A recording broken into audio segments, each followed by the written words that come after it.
What's up and welcome to another Mograph Mocast. I'm Dave. And I'm Matt, and joining us today, C4D Master, Mr. Chris Schmidt.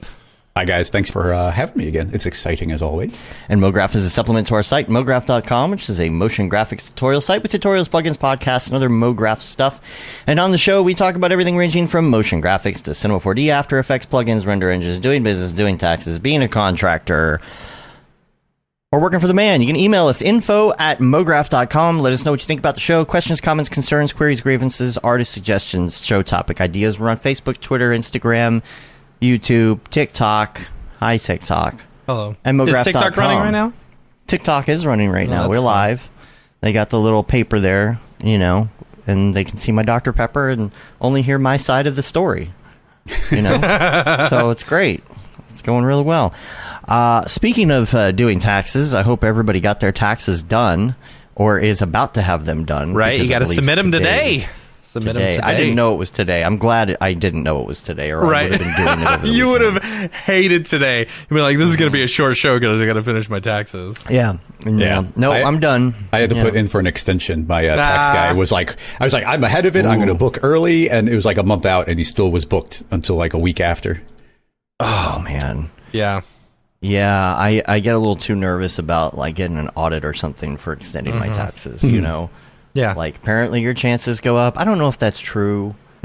Maybe it's just something they say so you don't file an extension. Yeah. That could be true. I've also heard from like various tax people that the IRS is so backed up with everything that you have to do something real egregious to like call their attention to you. Yeah. I'll tell you, a couple of years ago, I got a cashier's check for $10,000 that I owed them, and sent it to them, and they told me that they didn't get it. Oh. Yeah, and it was like, okay, well, you know, that was a check from my bank to the IRS, so I don't know what to do about this. And they're like, just wait, 9 months or so. Just we're real backed up right now. Just see if it straightens itself up.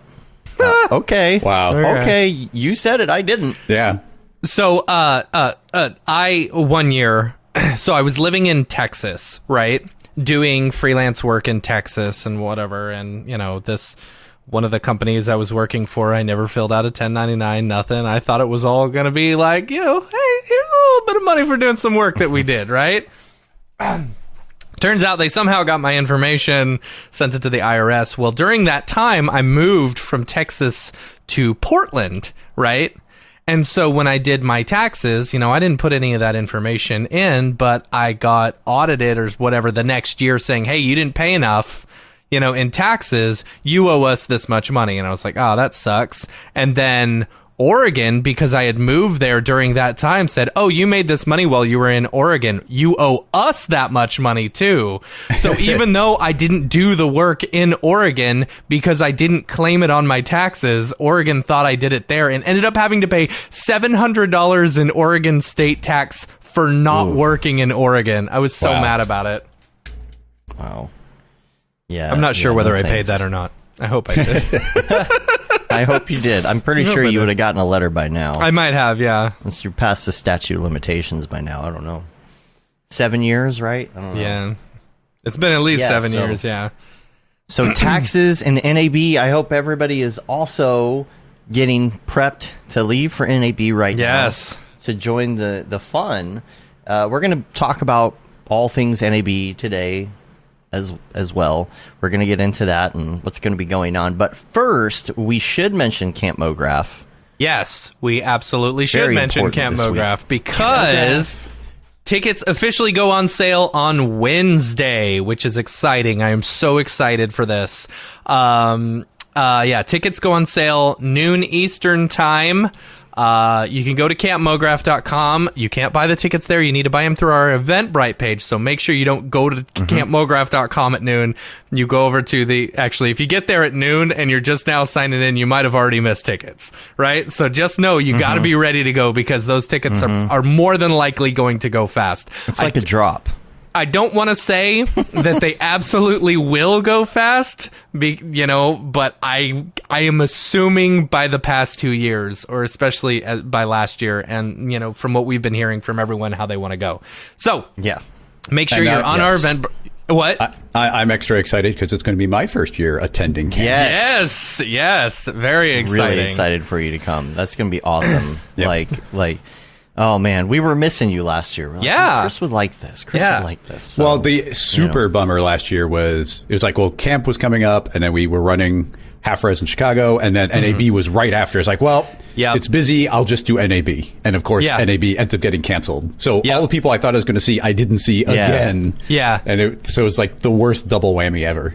Yeah, I know. It's so funny. We're driving into... So we're at camp. We didn't have any cell phone service, right?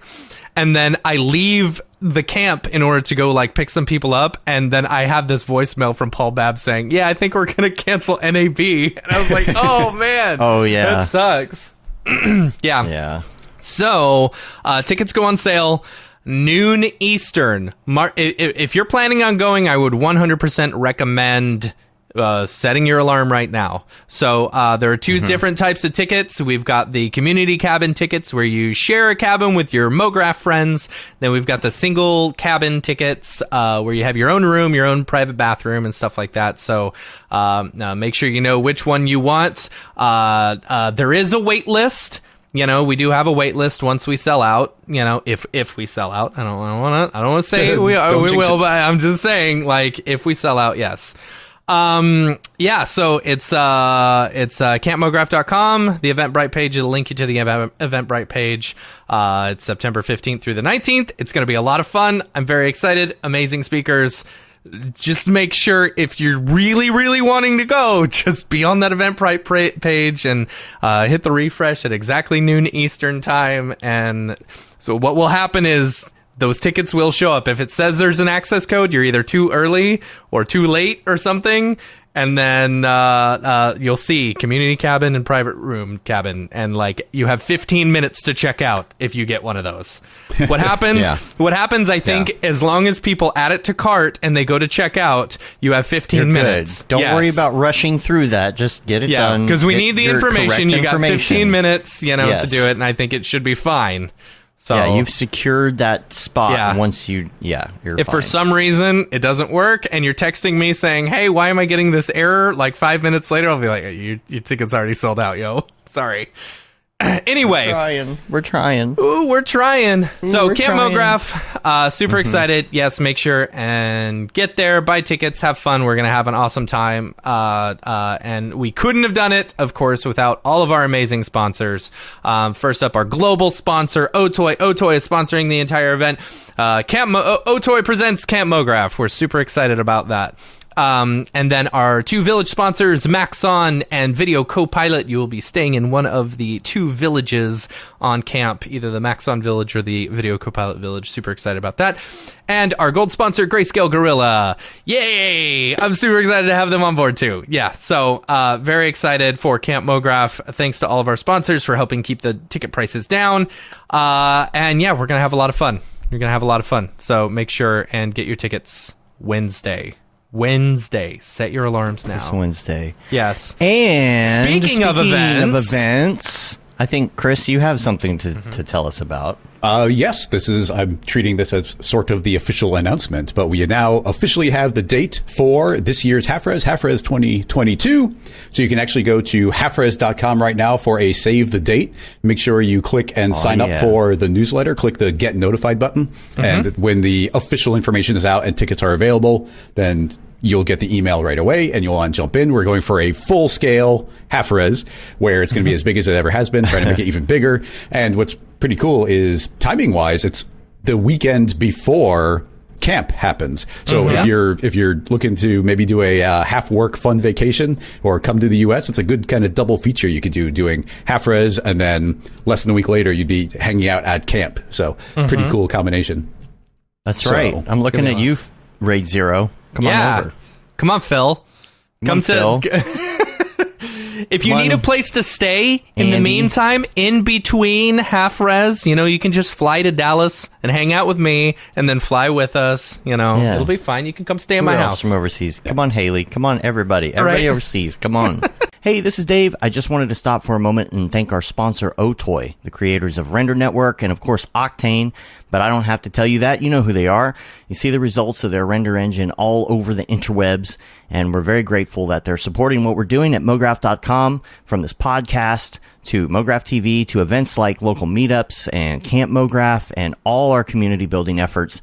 We can't wait to show you what's in store, all thanks to their support. Go check them out at otoy.com. Now back to the madness. Yeah, and HalfRez will be on a Friday for the first time ever, which is exciting. It was always on a Wednesday in the past, which always made for a really rough Thursday for people going to work. So we've fixed that up. We've been lining up some speakers and a panel. We're going to be front-loading the presentations this year. So there's always been this conflict, a fun conflict of like, there's presentations happening, and then everybody's also hanging out and drinking and networking. So now we're like, we're going to front-load the presentations, and then everybody's free to go and hang out for the rest of the night. Cool. Oh, that's cool. That's cool. That's cool. That'll be fun. I'm really looking forward to that. Like, I'm just looking forward to getting back out there and hanging with people No again. speaker announcements yet, right? No speaker announcements. Are you allowed to say? I'll say the first one, assuming that he's still in, because we actually lined him up like 3 years ago, and he was like, "Yep, he's still in," and he double checked because he's also speaking for you guys at camp. We got him first though, but Joey from School of Motion is Joey going to be is not like speaking for us. Oh, he's not. No, he's not. No, we asked him, but he said he had other obligations, which I guess is you. Might be, so we'll double check it, but yeah, that should be exciting. He'll be doing kind of the keynote State of the Union. That's awesome. And- That'll be fun. Yeah. Yeah. Very cool. That's awesome, dude. Like, we're gonna definitely be there. We might only be be there there for the one day because Yeah. we got to get back and head to camp early. You to have get set planning up. to do, but Yeah, because it's we'll always go fun. in. You guys have made it we'll- out to like almost all of them. Yeah. Yeah, I've got, let's see, HalfRez 5, 6, 7. I've got all those skateboards on my wall. Yeah. You know? Nice. Oh, And those then- are the super prize. Yeah, those are the super prize. I found a cube one year. Yeah, those are my favorite. I love the cubes. Yeah. Yeah. You fun. got some fun games and stuff planned like that? Yeah, we're trying to figure out exactly how it paces out because every year I do a new version of the pinball machine, which is just really Yeah. fun. Which is it's Espresso in Cinema 4D. And then I made a big giant digital pinball machine. So it's all running on an Arduino board. So you can click the buttons and then Cinema 4D itself is playing the pinball machine. So I'll probably have a new version of that. We're trying to figure out how to do the cube races, which has always been really fun. But if we're kind of front loading presentations, we're probably going to have to front load all of those as well. Yeah. But there's a lot of conversation of some, potentially new interactive type things. We got to figure out exactly how it goes down. Yeah. It's early in the planning process for a lot of that. So we'll see. Yeah. And then, you of course, seen- the cubes. The cubes are there every year. And for anybody who doesn't know, a thing that we started almost right in the beginning was we're always like, we need something fun for kind of like the introverts, the really quiet people in the group.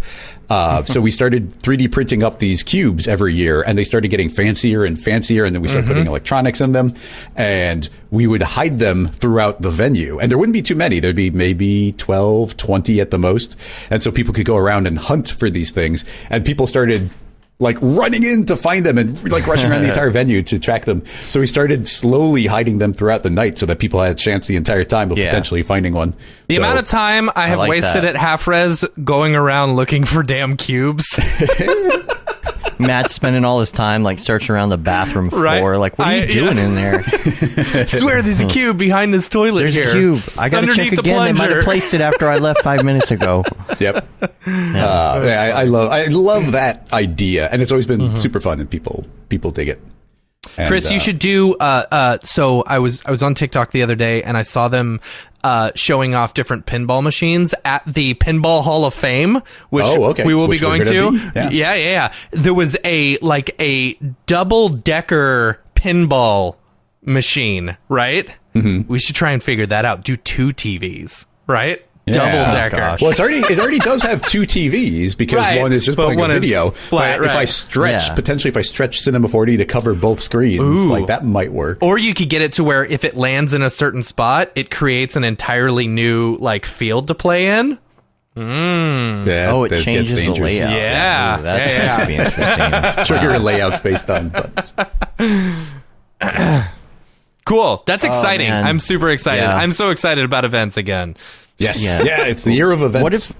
What if we could do some sort of special prize where if you find something at HalfRez and then you find something at camp the next week, they're like 2 puzzle pieces that unlock something. Right. Well, yeah, I was going to say, like the cube can be the key, and then there's some sort of locked box that also has to be found, and then one will unlock the other.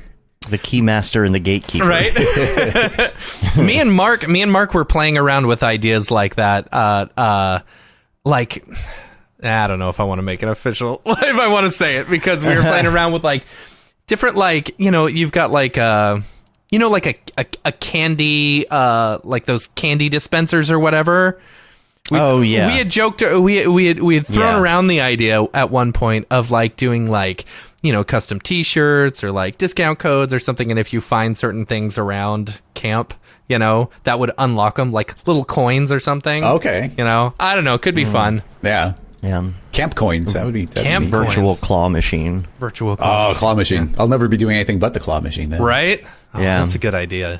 It'd be fun. I love claw machines. Hi, my name is Sashia Dumont. I'm a writer, actor, and filmmaker. Hi, my name is Paul Robinson. I'm a director, DP, and filmmaker. We are the creators and hosts of the Go Gorilla Filmcast, an online source for all things indie film. We are a husband and wife film team and co-owners of Send 3 Productions, and we started this podcast for filmmakers like ourselves who were producing on micro budgets with skeleton crews. Go Gorilla is a weekly podcast that features various talents in TV, film, and web series productions. We've interviewed filmmaker powerhouses like Kestrin Pantera, Richard Raymond, Alex Ferrari, Cassandra Ebner, and Ryan Connolly. Amazing actors like Hannah Ward, Lou Taylor Pucci, Chris Wataski, and Eileen Gruba, groundbreaking cinematographers like Jody Lee Lipes, and Jessica Lee Gagné, and many more. We also offer weekly reviews of our favorite films and shows, which vary from low-budget first-time filmmakers to A-listers and everyone in between. Go Gorilla is proud to announce that we have officially joined the Mograph Podcast Network. So if you love filmmaking as much as we do, Tune in every Sunday for a new episode of the Go Gorilla Filmcast, your source for all things indie film. Now available on the Mograph Podcast Network. Real quick, you've got a little Ravcock. What's your flavor? Yes, is this about the new Octane Orbix Exporter? Orbix Exporter. Yeah, yes. so super exciting. I was on our Slack the other day, just going through the different channels because I have 800 notifications on all of them, and I'm just trying to get rid of the highlighted ones.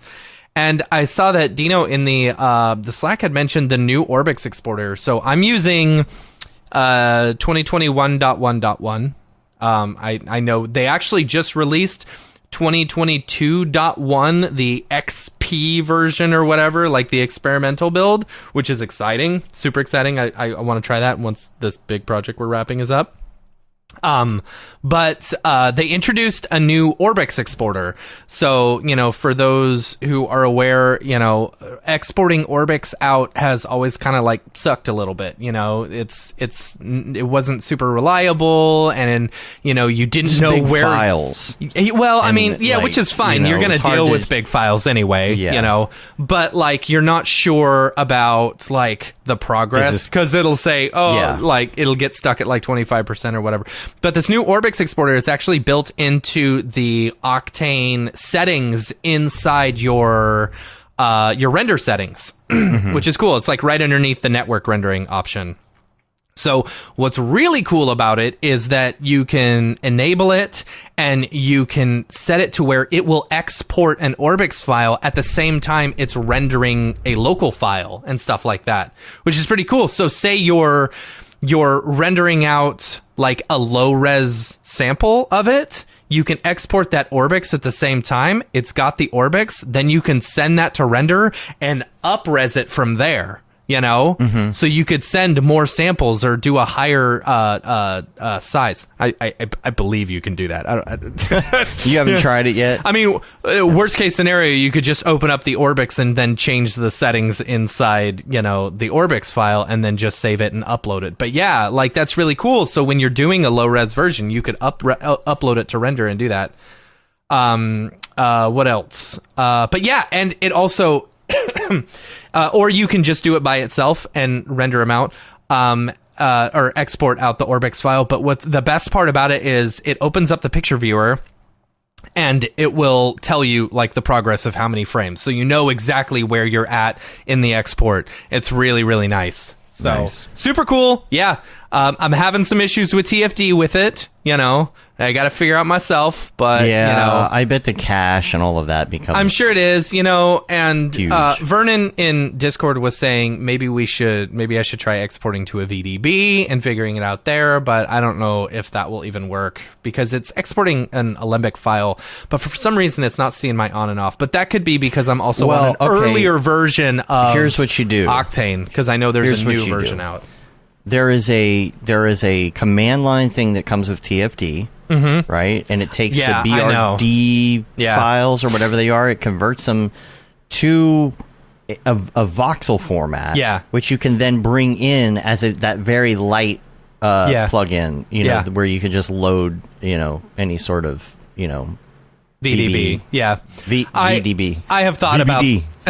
Yeah. I have thought about that, but it's like, so with this particular case, what's happening is things are moving around and I'm building a TFD sim in like a stationary place so that once the thing gets into the place, that TFD thing is already built and then it shows up, right?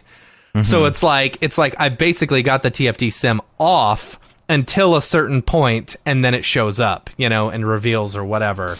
But it's seeing it basically the whole time.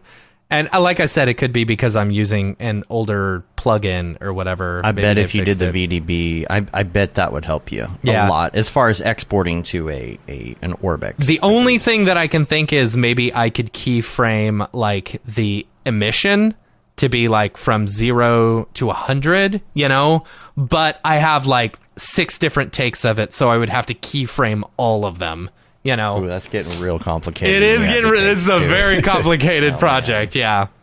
Wow. So, Well, Chris has. It probably doesn't have to deal with the Orbix stuff. He's doing the red shifts, but Yeah. soon. True. But soon.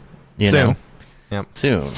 I want, we'll I see. was thinking about it. I want to do Octane has changed so much, since everyone has done their Octane tutorials and stuff like that. I'd love to do another Octane breakdown tutorial series or whatever. Like compared to Redshift or something, or I don't know, or like jumpstart, your way into Octane, or jumpstart your way into Redshift, or like any one of these. I think it'd be really cool. boosts. Octane booster. boost, right? Yeah. Yeah. There you the go. stuff changes so quickly that, Yeah. and at any given point, like if somebody hasn't touched it in a year, they're going to be like, well, I'm too out of date now. So those refreshers Right. are always going to be valuable. Right. The problem Yeah. is that making that video means it's got an expiration date of probably like 6 months or a year. So Right. right. That's the Absolutely. tricky part too. Yeah. There was a time back in the day where you could make a tutorial and it was good for like 8 years. Right. Yeah. Now, yeah, Some of those now you've early got GSG 25. tutorials I still go back to. Yeah, but then like one little thing will change, and it kind of breaks the entire concept, especially the types Yeah. of rigs I would build. I know the Yeah. wacky waving inflatable tube guy tutorial Yeah. was always a popular one, but I think they changed one thing in one of the tags, and it just breaks the entire thing. Really? It's like, wow, yeah. I made a wacky yeah. waving inflatable arm flailing tube man one time, but I used the it was right when X Particles came out with their XP cloth, and it worked amazing. It was nice. it worked really well. Yeah.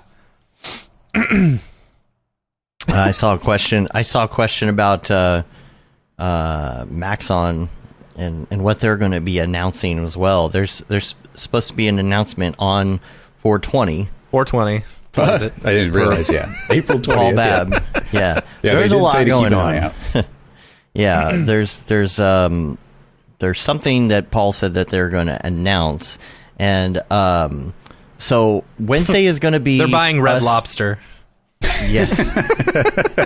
Shh, you're not supposed to tell Oh, anybody sorry. about Oh, no. that. Oh no, it's ruined. I broke my NDA.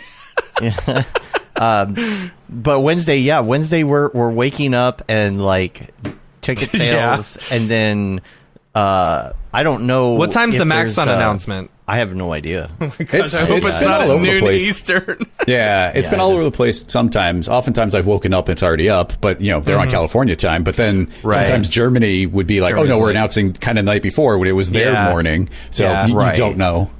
Yeah. So just keep an eye out. That's all we can say, right? Yeah. And Yeah. then as soon as all that's over, Matt and Nick and I are getting on a plane and we're going to Vegas. Yep. Like right after that. Like that's well, pretty tight. on that Wednesday, I'm actually going to have Rick Barrett from Maxon be a guest on my Rocket Lasso live stream where we just talk about Cinema 4D. That's awesome. Nice. That's always fun. 8 a.m. Yeah. Rick, is that Pacific? There you go. Or is that Eastern? Or what? Which time zone is that? I'm going to assume that 11 is Pacific. a.m. Eastern. So that's Pacific. So 8 a.m. 8 a.m. Pacific. Y'all are going to be up that early? Jeez. Specifically Pacific time. Specific. Yeah. Specific time. Specific. Yeah. All right. I'm excited about that. So Rick's going to be on Wednesday with you. What time is that? That's 2 o'clock Central, is that Correct. right? Yeah, 2 o'clock Central, I think 7 UTC, the Universal Time. Yes. The good old Universal. I'm very familiar with it now. Oh, With yeah. Mograph TV. I gotta tell you that. Yeah. And then Rick, Monday we're not going to have a show. Then Rick will be on the show On the our following show week. the following on our week, show. The following We're just week. passing too. Rick around. Yep. You know? Yeah. Yeah. He's doing I he's get got him to do the first. press tour, you know. He's doing his press tour. Yeah. Right. Well, Maybe go on all the talk shows. It's so great getting Rick on because he knows, the software as well as anybody does, as well as the history of the software. Right. And he's also somebody who's in the pipeline. Like, so when people are in the chat, like, oh, I really wish we had this. He's like, I saw will that. make a note. Yep. Uh-huh. Yeah. Be in the Slack channel. Yep. Poor guy. Everybody's like, this thing in Cinema 4D isn't working. I'm like, well, just, hit up Rick in the Slack channel. I'm sure he's not Rick. doing anything. Yeah. Thanks, Yeah. Rick. Next on Rick. See, Rick was a secret for just me for a long time that I could be messaging Rick and say, oh, he's my person on the inside. Whenever I had a crazy technical question. Yeah. And you can imagine the type of question that that I get he'd be stumped like, on. oh, no, So I'd be not like, I got to Chris reach out to again. Rick. But that's back in the day of like the forums and whatnot. And now everything is the Slack channels and the Discords and the instant answers. Yep. NAB, real quick. Let's just go through a quick update rundown as well. Did they release the because list of all the presenters? Have they done that I yet? haven't seen that publicly don't yet. know. Yeah, I have not seen it I've publicly privately seen who everyone is going to be, but I don't know if they've publicly announced anything yet. I haven't looking seen it. right Maybe now. Rick will tell us. It's a really great lineup. I'll say It is that. a good No, lineup, it's on the 3D Motion Show site now. Oh, it was it not wasn't the other on day, Friday. but it is Yeah. Sunday, April 24th. We are going to start out with Travis Ragsdale. For all of those who have not done this before, remember, if you present in the morning, keep it light the night before. Keep it light the night Relatively before. light the night before. Relatively night. Yes, relatively Yeah. light. So you got, Travis Ragsdale is going to be the first one in the morning. EJ, Sasha, Brian. Okay, yeah, the whole presentation. There's some TBDs in here, like if you go to Monday, but they have my God. listed. There's a few for you. Are you reading your presentation? I just read what they did. I didn't say to make that public. I put that in parentheses. So Oh, that's funny. You actually wrote that. yeah, And they they put that as skipped the over. title? I put the entire title to them and said, but. And it's for everybody who's out there, my presentation is called Maxon Secret until April 20th. That's funny. There you go. There you go. Oh, this is going to be so great. I mean, look. You got Chad Perkins, Ellie Wade. I'm sure I skipped some people. Hashi, Annie Needham, Mr. Beepleman. Travis. Mike Beepleman, Jonathan Winbush. What up? What up? Oh, I'm man. really excited This is about gonna be these great. Artist and Presentation TBD. I hear yeah. they are an excellent I didn't know. present. I didn't know Whose Andy was going to initials? be there. Yeah. Andy's one of my favorite guys. Who? Andy? Andy, yeah. Andy, yeah, and Phil will be there as well. Yeah. Yeah, all our favorites from across the All of our pond. favorites. Man, it's going to feel like 3 years hasn't passed at all. This is Yeah. classic. This is classic. Like, if you haven't been to NAB before, like, this is classic crew. Yeah. I'm very excited. Yeah. Yeah, and then After all looking these at new kids are going to show up just like they did at the Design Plus Motion, and we're all going to feel really old, and it's going to Mograph boomers. suck. Oh, We no. are the Mograph boomers. Yeah, yeah, but that's fun I'm in because my we'll get late to hang 30s, out I'm a and the noobs get to meet the the old fuddy-duddies. We get to tell them, what it was like when we had to edit VHS and all that stuff back in the day, and get to tell them how easy they have it now with GPU render engines. We didn't back in our day. We didn't have right-click save as a Limbic. Come on, we had to export that like a poor we had person. to render CPU uphill both ways. That's good. Yeah. So it's going to be fun. The beer house. It used to be the beer house meetup that we would do every year. Started out as just like hanging out, and then it turned into a whole event. Yeah. We're one of the sponsors for that, which it's not at the beer house this time. It is at Tom's Urban. Yeah. And that is going to be Sunday night. So make sure that you do get a ticket for that. Now, here's the thing. If you don't have the info that you need, all you got to do is go to mograph.com/NAB 2022, and you can get things like the Maxon exhibit code that you can use to get a ticket. Now, here's the thing. It says it expired on the 8th of April. I know for a fact that it is indeed still working. So, if you need that promo code at the last minute, it is still working. Do you know what the code is? It's well, like let me LV something. Let me just go to mograph.com/NAB 2022, and I'll just, bring that right up here, and you can see what it looks like. And down here, the code is I love LV6739. The loving look that EJ has in that picture. Yeah. We are all very good friends. We're all having a good time. So there's your code. And that is Sunday. So Sunday is the first day. So make sure that you get there. Here's the thing. You don't have to get there at doors unless you want to be there for that part of the fun. Yeah. But it gets all packed up and everybody's in front of the door waiting to get in. And it's and the just first kind of presentation annoying. isn't even until, 10:30 anyway? So yeah. Take your time. You don't have to be there for the doors opening. Let that happen. Get yourself a coffee. Come down. Catch Travis. First presentation. Come say hi. And then, remind me of one thing after we talk about NAB. Yes. Say, hey, Dave, remember that thing? Hey, Dave, remember Talk that thing? about that thing. Okay. Anyway, so Sunday. Okay, Monday. I don't know what is going on after show. That's kind of up in the air. I don't know if anybody else has plans. I don't know if there are dinners to be had and other things going on. But what I will say is Media Motion Ball is having a beer house thing that night. Oh, interesting. Yep. Yeah. That's a switch. When in doubt, also assume that we will just end up at Whiskey Down at some point. Almost a guarantee. No, that's every night. Yeah, that's every night. That's every night. And, all right, so Tuesday, here's the big one. Here's what you got to know for Tuesday. So, first of all, show floor. Come see all the presentations and things, right? Then, that night, this is Tuesday night, this is the night you want to be rested for. This is the night you want to be hydrated for. Right. This is the night, okay? So it starts out with the Maxon Pinball Party, which is Tuesday night. I don't have the exact time, but all the information can be received from people at the Maxon booth who will be able to give you a wristband or whatever that is for that event. That's generally how that works for that event. And we've decided to follow suit and do the same thing. We're going to do wristbands as well. We got these cool little gold wristbands. Also, if you are coming, make sure that you come and get a jelly bracelet from us. Ooh, jelly. Now, the jelly bracelets, this is something that we did at camp, and it went over extremely well. Yeah. And now I'm seeing that like somebody actually is marketing this concept and making $1 million. But here's what we do. Yeah, we should have done that.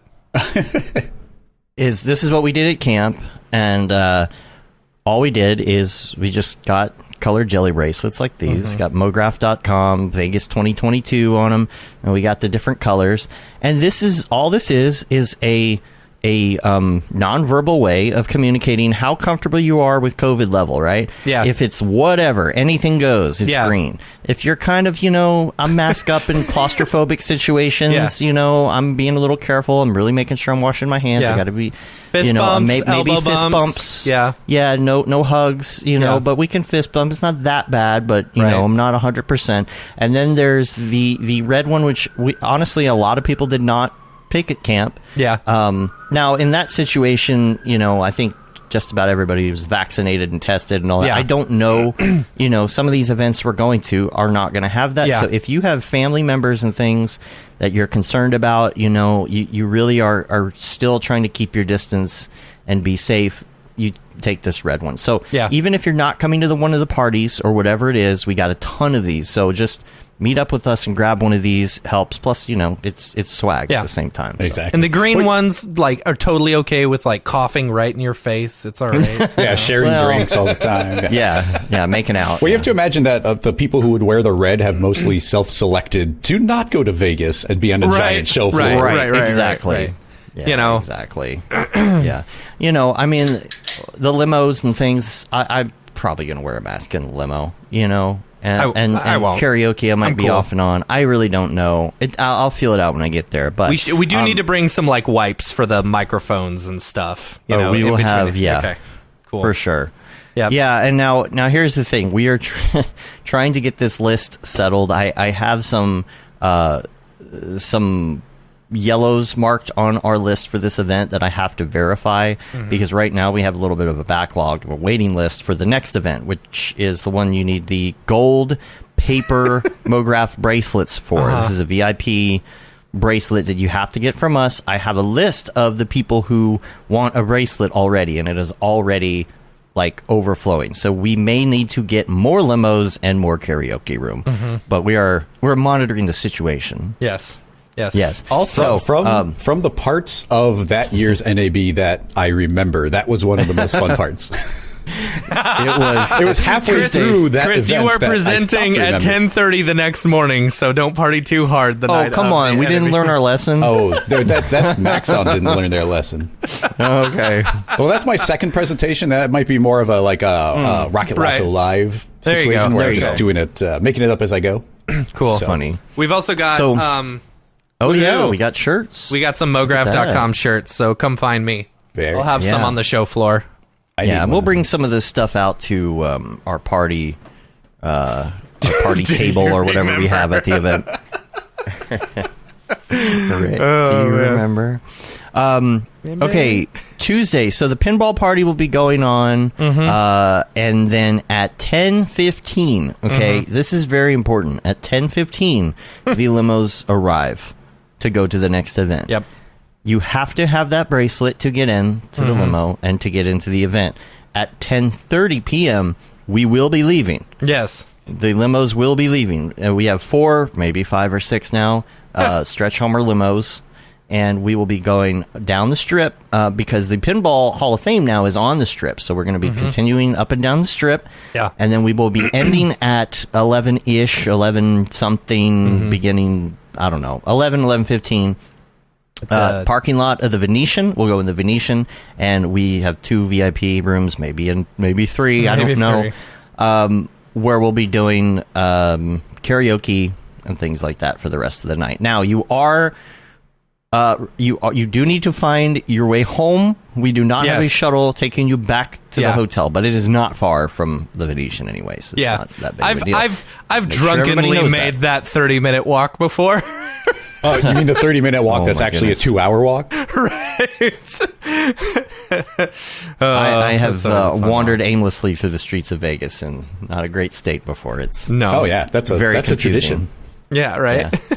This can be very confusing. Okay, so that's that. Now, Wednesday. I don't know what's going on Wednesday. I don't know either. I have no idea. Again, check the Slack. NAB in the Slack. And now we will move on. Hey, Dave, remember that Because- thing? Yes. Ooh, thanks, because I forgot. Nicely I done. wanted to mention I the was so Rococo focused suit. on remembering the Yeah. thing. The Rococo suit came. Yeah, it did. Yeah. Yay. Really excited about that. The so- second suit hasn't come yet. The second thing Oh, hasn't come the yet. what textile. The textile. Rococo. Our motion capture suit. The new Oh my Smart goodness. Suit Pro 2. I am slowly learning how to use it. I had some hurdles. I gotta say, I had some hurdles. I didn't know exactly what I was doing, and I'm so green to this, right? Like, Yeah. I managed to get it working. I got these separate batteries. I got the things connected. I'm starting to learn about that. I'm still kind of messing with the beta version of the software. I have not gotten it hooked up to Cinema 4D yet, but I should just wear it to NAB. Yeah, Oh my gosh, that would be all the time. hilarious. Just always wearing it. Just wear it around, hook it up to one of the machines. So like whatever I'm doing on site, like there's a Cinema 4D with some character running around doing funny things. Yeah. But yeah, I'm liking it. I'm trying to learn just enough to be able to do a couple things with it so that when Jags gets here, Jags is coming in May. He's going to have one. We're going to do a whole thing. I believe now that Sam from Rococo is actually going to join us in our little adventure in May and show us all the ins and outs. So we are going to learn how to do some really great motion capture for cinema. A video on it, hopefully. Nice. Yeah. And Jags, I was telling Jags he needs to do an unboxing video when he gets it tomorrow. Yeah, for sure. Yeah, and the great thing too is that Cap of plugging in wire. Yes, yeah, you'll just see me walking around plugging in wires, just sitting at a keyboard, just hitting a button, a mouse button every 5 minutes, sweating. Yeah. Yep. So that's fun. Just look for updates on that. And now let's talk to Chris about what he's been up to, and maybe you can tell us a little bit more about things like scene nodes and stuff like that. I am very fresh to that. I have been very busy and haven't had time to dig into that kind of stuff. I have Mograph TV on all the time, and you're on there many times throughout the week, and I gave you many hours. Yes, all the things. Yeah. And so what happens is I'll walk into the room, right? You can see on Matt's screen there, he's got Mograph TV on, and walk in, and I'll see you doing something crazy cool in some scene nodes, or you got capsules, you got a whole thing going. There's one in particular, I think, with Casey. And you're getting super geeky with it. I'm like, oh, that's so cool. But I walked in the middle of this. I need to go check this out from scratch. And there's one day I opened Cinema when I had like a spare minute. And I opened up like scene nodes to like a blank screen. And I was like, I don't know what to do now. Yes. So I definitely need to watch something. So tell us, if you've never been, like, if you haven't played with it at all, what would be a good primer to start? Do you have one particular video that's like a really good Kickstarter, or know of somebody who has one? I don't know of a video like that. I should make one of those. One of the tricky bits is it's changing so much right now, and I think that Maxon still, the terminology changes, but they're still mostly considering it like a tech preview or something that's in progress. Like, you never know if something you make might get, the nodes improve in the next version, and maybe it breaks something. I mean, I made things like 3 versions ago in nodes, and I open it up and it's broken, but I only have to fix like 2 nodes that got like improvements, and then it starts working again. So you gotta keep that type of thing in mind. For anybody who hasn't opened up the scene nodes at all, the basic way of thinking of it is like kind of super espresso, but a lot of people are intimidated just by espresso, and scene nodes are all the more so because it has the ability of like generating objects from scratch, creating new objects, like creating complex setups where you are applying materials and objects and modifying UVs. And like, there's a lot of like baseline math and a lot of programming terms where you are dealing with point arrays that are fed into particular places that have to get combined with, like, is that an open spline or a closed spline? But there are other ways of using it that are very simple and very straightforward. Actually, a good place to get a little primer on this would have been my R24 video. What's new in R24? I guess it would have been S24. You built like a whole city or something, right? Yeah. And I stepped through, and it's like, I'll go and do something kind of complicated, but it's like, but let's make something simple. And then I think in R25, I never remember the S's and the R's. I know. But yeah, in R25, I think I also have a section where I'm talking about the new scene nodes, and we got the ability to make splines from scratch, like mathematically make the splines. It has the potential, and often is, a highly technical tool, like more technical than Espresso ever was. But if you limit the scope of what you're doing, you can do things that are way more powerful than Espresso ever did, and more simple than Espresso was. But you have to put yourself into this mindset of, I'm doing a very specific thing, where you're doing a sequence of, let's say I'm selecting a certain number of random, like, here's what your capsule is doing. Actually, we should get into capsules, where in R25, they introduced an amazing ability, which is the capsules. And capsules are essentially when you take a node and drag it into the object manager. And you can make really fancy capsules that are way, way more complicated. But the basic idea is like you can grab an extrude and drag it over, and now you have a parametric extrude, and it's just the node interacting live. But you can take those concepts where you're like, okay, I want to build a rig that will randomly select every polygon, do an inset, and then an extrude, and then a bevel, and then select more random polygons and apply a random color, and then create a new. And you could do this entire sequence of things as a single capsule, save that, wrap it up, and now you have this forever, or to share out to a team and do a very specific effect again and again. And I've actually been showing off recently in my last presentation for the 3D motion show. There's actually a couple of capsules that have almost like new abilities that you could never have done in Cinema 4D at all, where you can like offset your axis so that you, on a primitive, you don't make it editable. You apply to a primitive and suddenly it's sitting perfectly. You can take the UV layout. I don't have to throw it into a null anymore. Exactly. And scaling out. There's all these nice little things that it can do already by itself, and that's not even counting what you could do yourself, going in, building a custom version or a variant of what it is, where you say, I like the extrude, but I want it to behave differently. So let me wrap it up, make a tweak, and then close it down to be a new capsule, and now it has brand new functionality. And then pushing the whole concept even further, over the break, from Rocket Lasso Live, Rocket Lasso contracted with Maxon. And so for a little bit more than 3 months, we were spending pretty much all of our time going really deep into the nodes. We were doing some consulting where we were really testing it, giving feedback. Here are things that we'd like to see. Here are things that we feel could be improved, and also discovered like way more of the power. And all the while tackling that, we were building tools for Maxon. So right now, if you have R25, 2 of our tools are already in there. So we have the FUI grid and the FUI graph. And in my Maxon presentation for a 3D motion show, I walk through those tools, and I think they're actually really powerful. They're new spline primitives, and the graph tool is almost as powerful as like a Rocket Lasso tool that we would release as a plugin. But if you have R25, you already have it on your computer for free. Just open up your asset browser, search for FUI, just the 3 letters, and those 2 tools should pop up. There's a bunch of example scene files as well. So there's nothing is better for actually learning a process and even learning how to teach it and to give feedback than building something for real. So trying to make these real tools that are essentially production ready and give people new abilities they never had before was a really fun way of exploring and going deeper into the entire process. And are the nodes are a lot quicker, right? Because it's not relying on so much background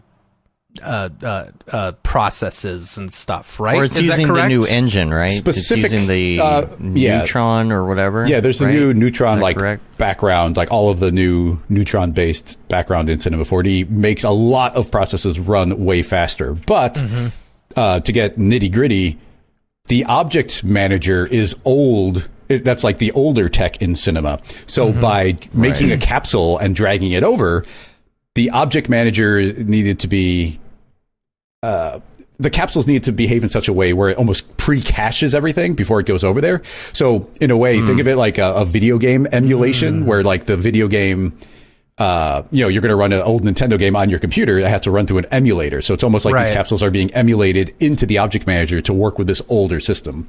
So you lose a chunk of the speed in that translation over there. So the exact same tool will run way faster if you're living in the world of nodes, or it's going to be a bit slower if you drag it into the world of the object manager. Gotcha. Okay. And you can do both. Like they both will interact and render out with your scene, but even for me. But I'm sure that they're moving toward everything being based on that eventually, right? That's my assumption. Seems to be the goal.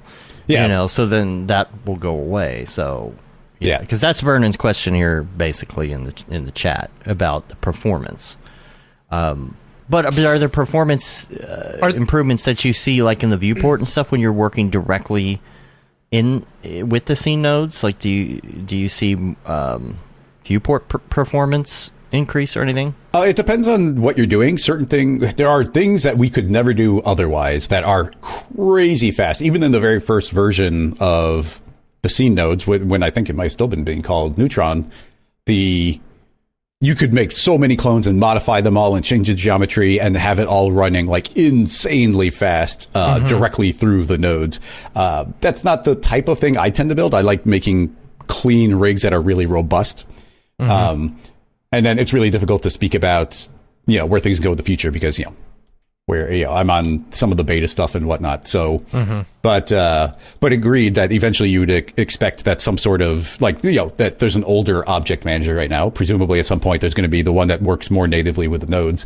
That's not something I specifically know, but that'd be assumption that I would have. Yeah. And obviously all of us are used to the workflow of you want to see all your objects lined up. You don't need to see all the guts of every tool all the time. Right. So eventually making things into wrapping it up and then dropping them into some sort of object manager would go a really long way to keeping a scene organized. And it also goes to, like I was saying, with nodes, there are nice, simple things that anybody could do. But if you're more artistically minded, there are, you don't want to know programming terms. You don't want to have to be dealing with concatenating arrays and getting kind of really mathematical with it. So the ability for a TD to build out that type of tool for a team, and now they don't ever have to think about that. Right. That's where you see the future of that type of thing going. Yeah. I guess it goes to that. I've had a worry for a long time because it's so easy. Right now, there's not a great distribution platform for this, but yeah, my example has always been, imagine that, Maxon has the cube primitive. And I go, you know what? There's one thing I've always wanted to be able to do with a cube. So I'm going to take that cube, put it into a wrapper, add a couple abilities, add on 3 new parameters. That's now the rocket lasso cube. But then you guys go and make the Mograph cube. And then GSG makes the GSG cube. Ooh, yeah. And suddenly it's Primitive there are too many cubes. What are we even doing here? So I do worry about a world where there'd be a lot of, well, how do I say this? Maxon, these are things you don't think about too much, but Maxon has always done a really good job of taking very technical things. When you think about the math going on behind the tools, they have done an excellent job of translating these things on a very basic level into artistically friendly tools. Right. And that's an art form of being able to take these crazy technical things and pare it down to a reasonable number of parameters that are named in a clean way, are organized in a clean way, and that have a unified language in the entire piece of software.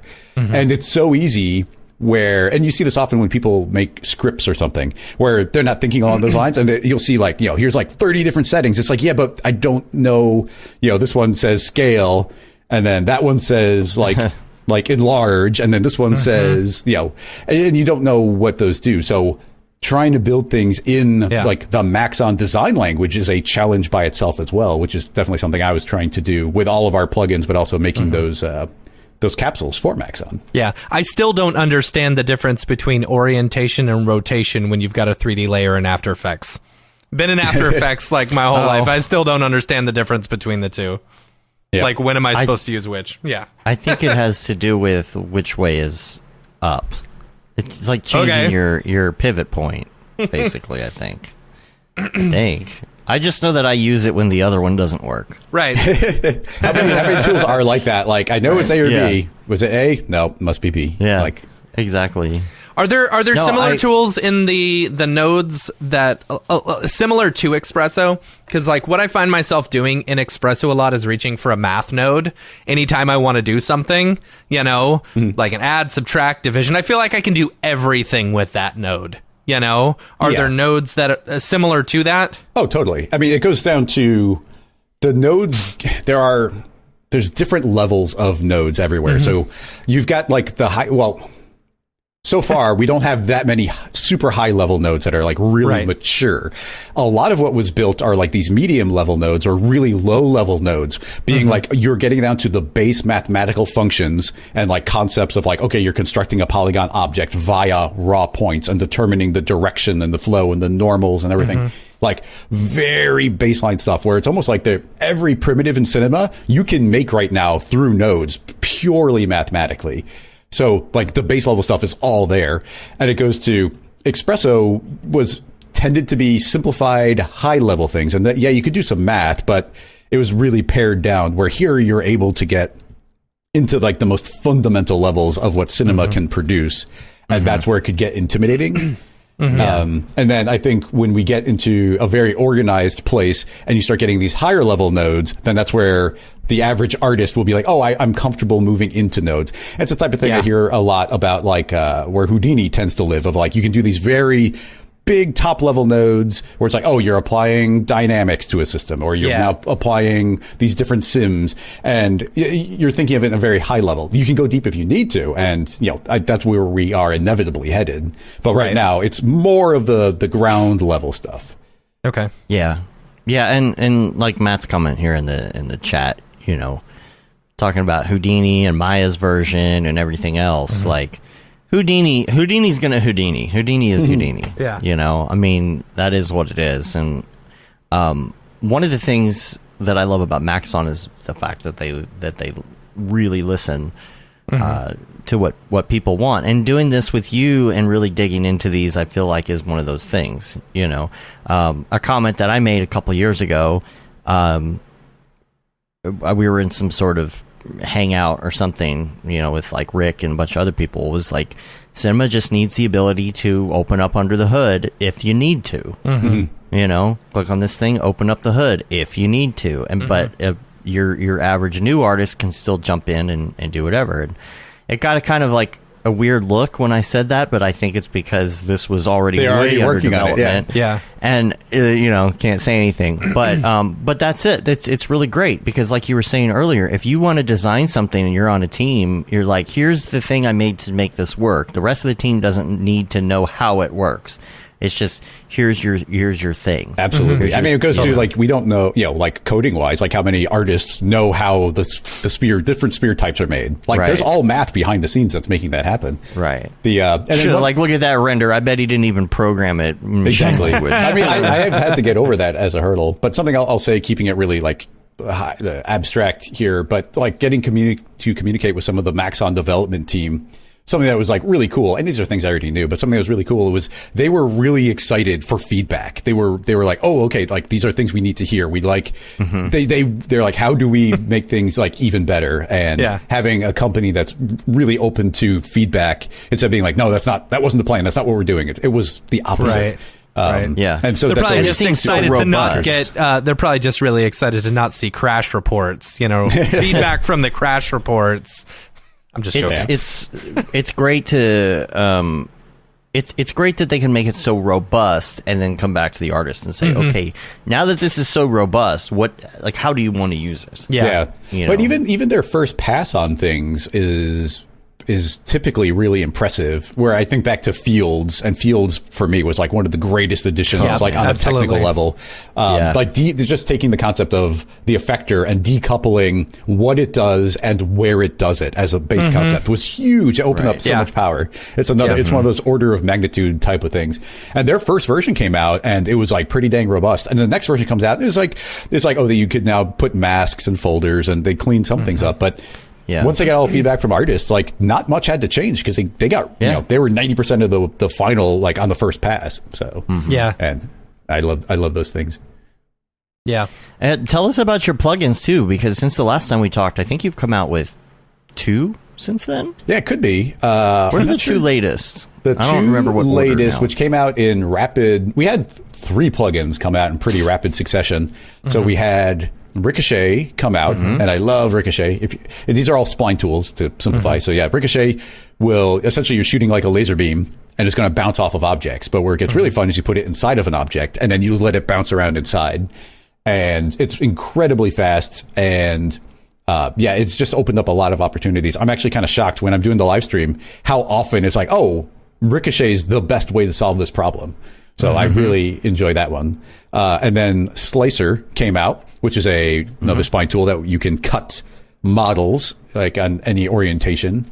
And there's been some other tools along those lines. Some of them have kind of gotten they're not being developed any further, but I think our tool goes way further and there's way more power in it.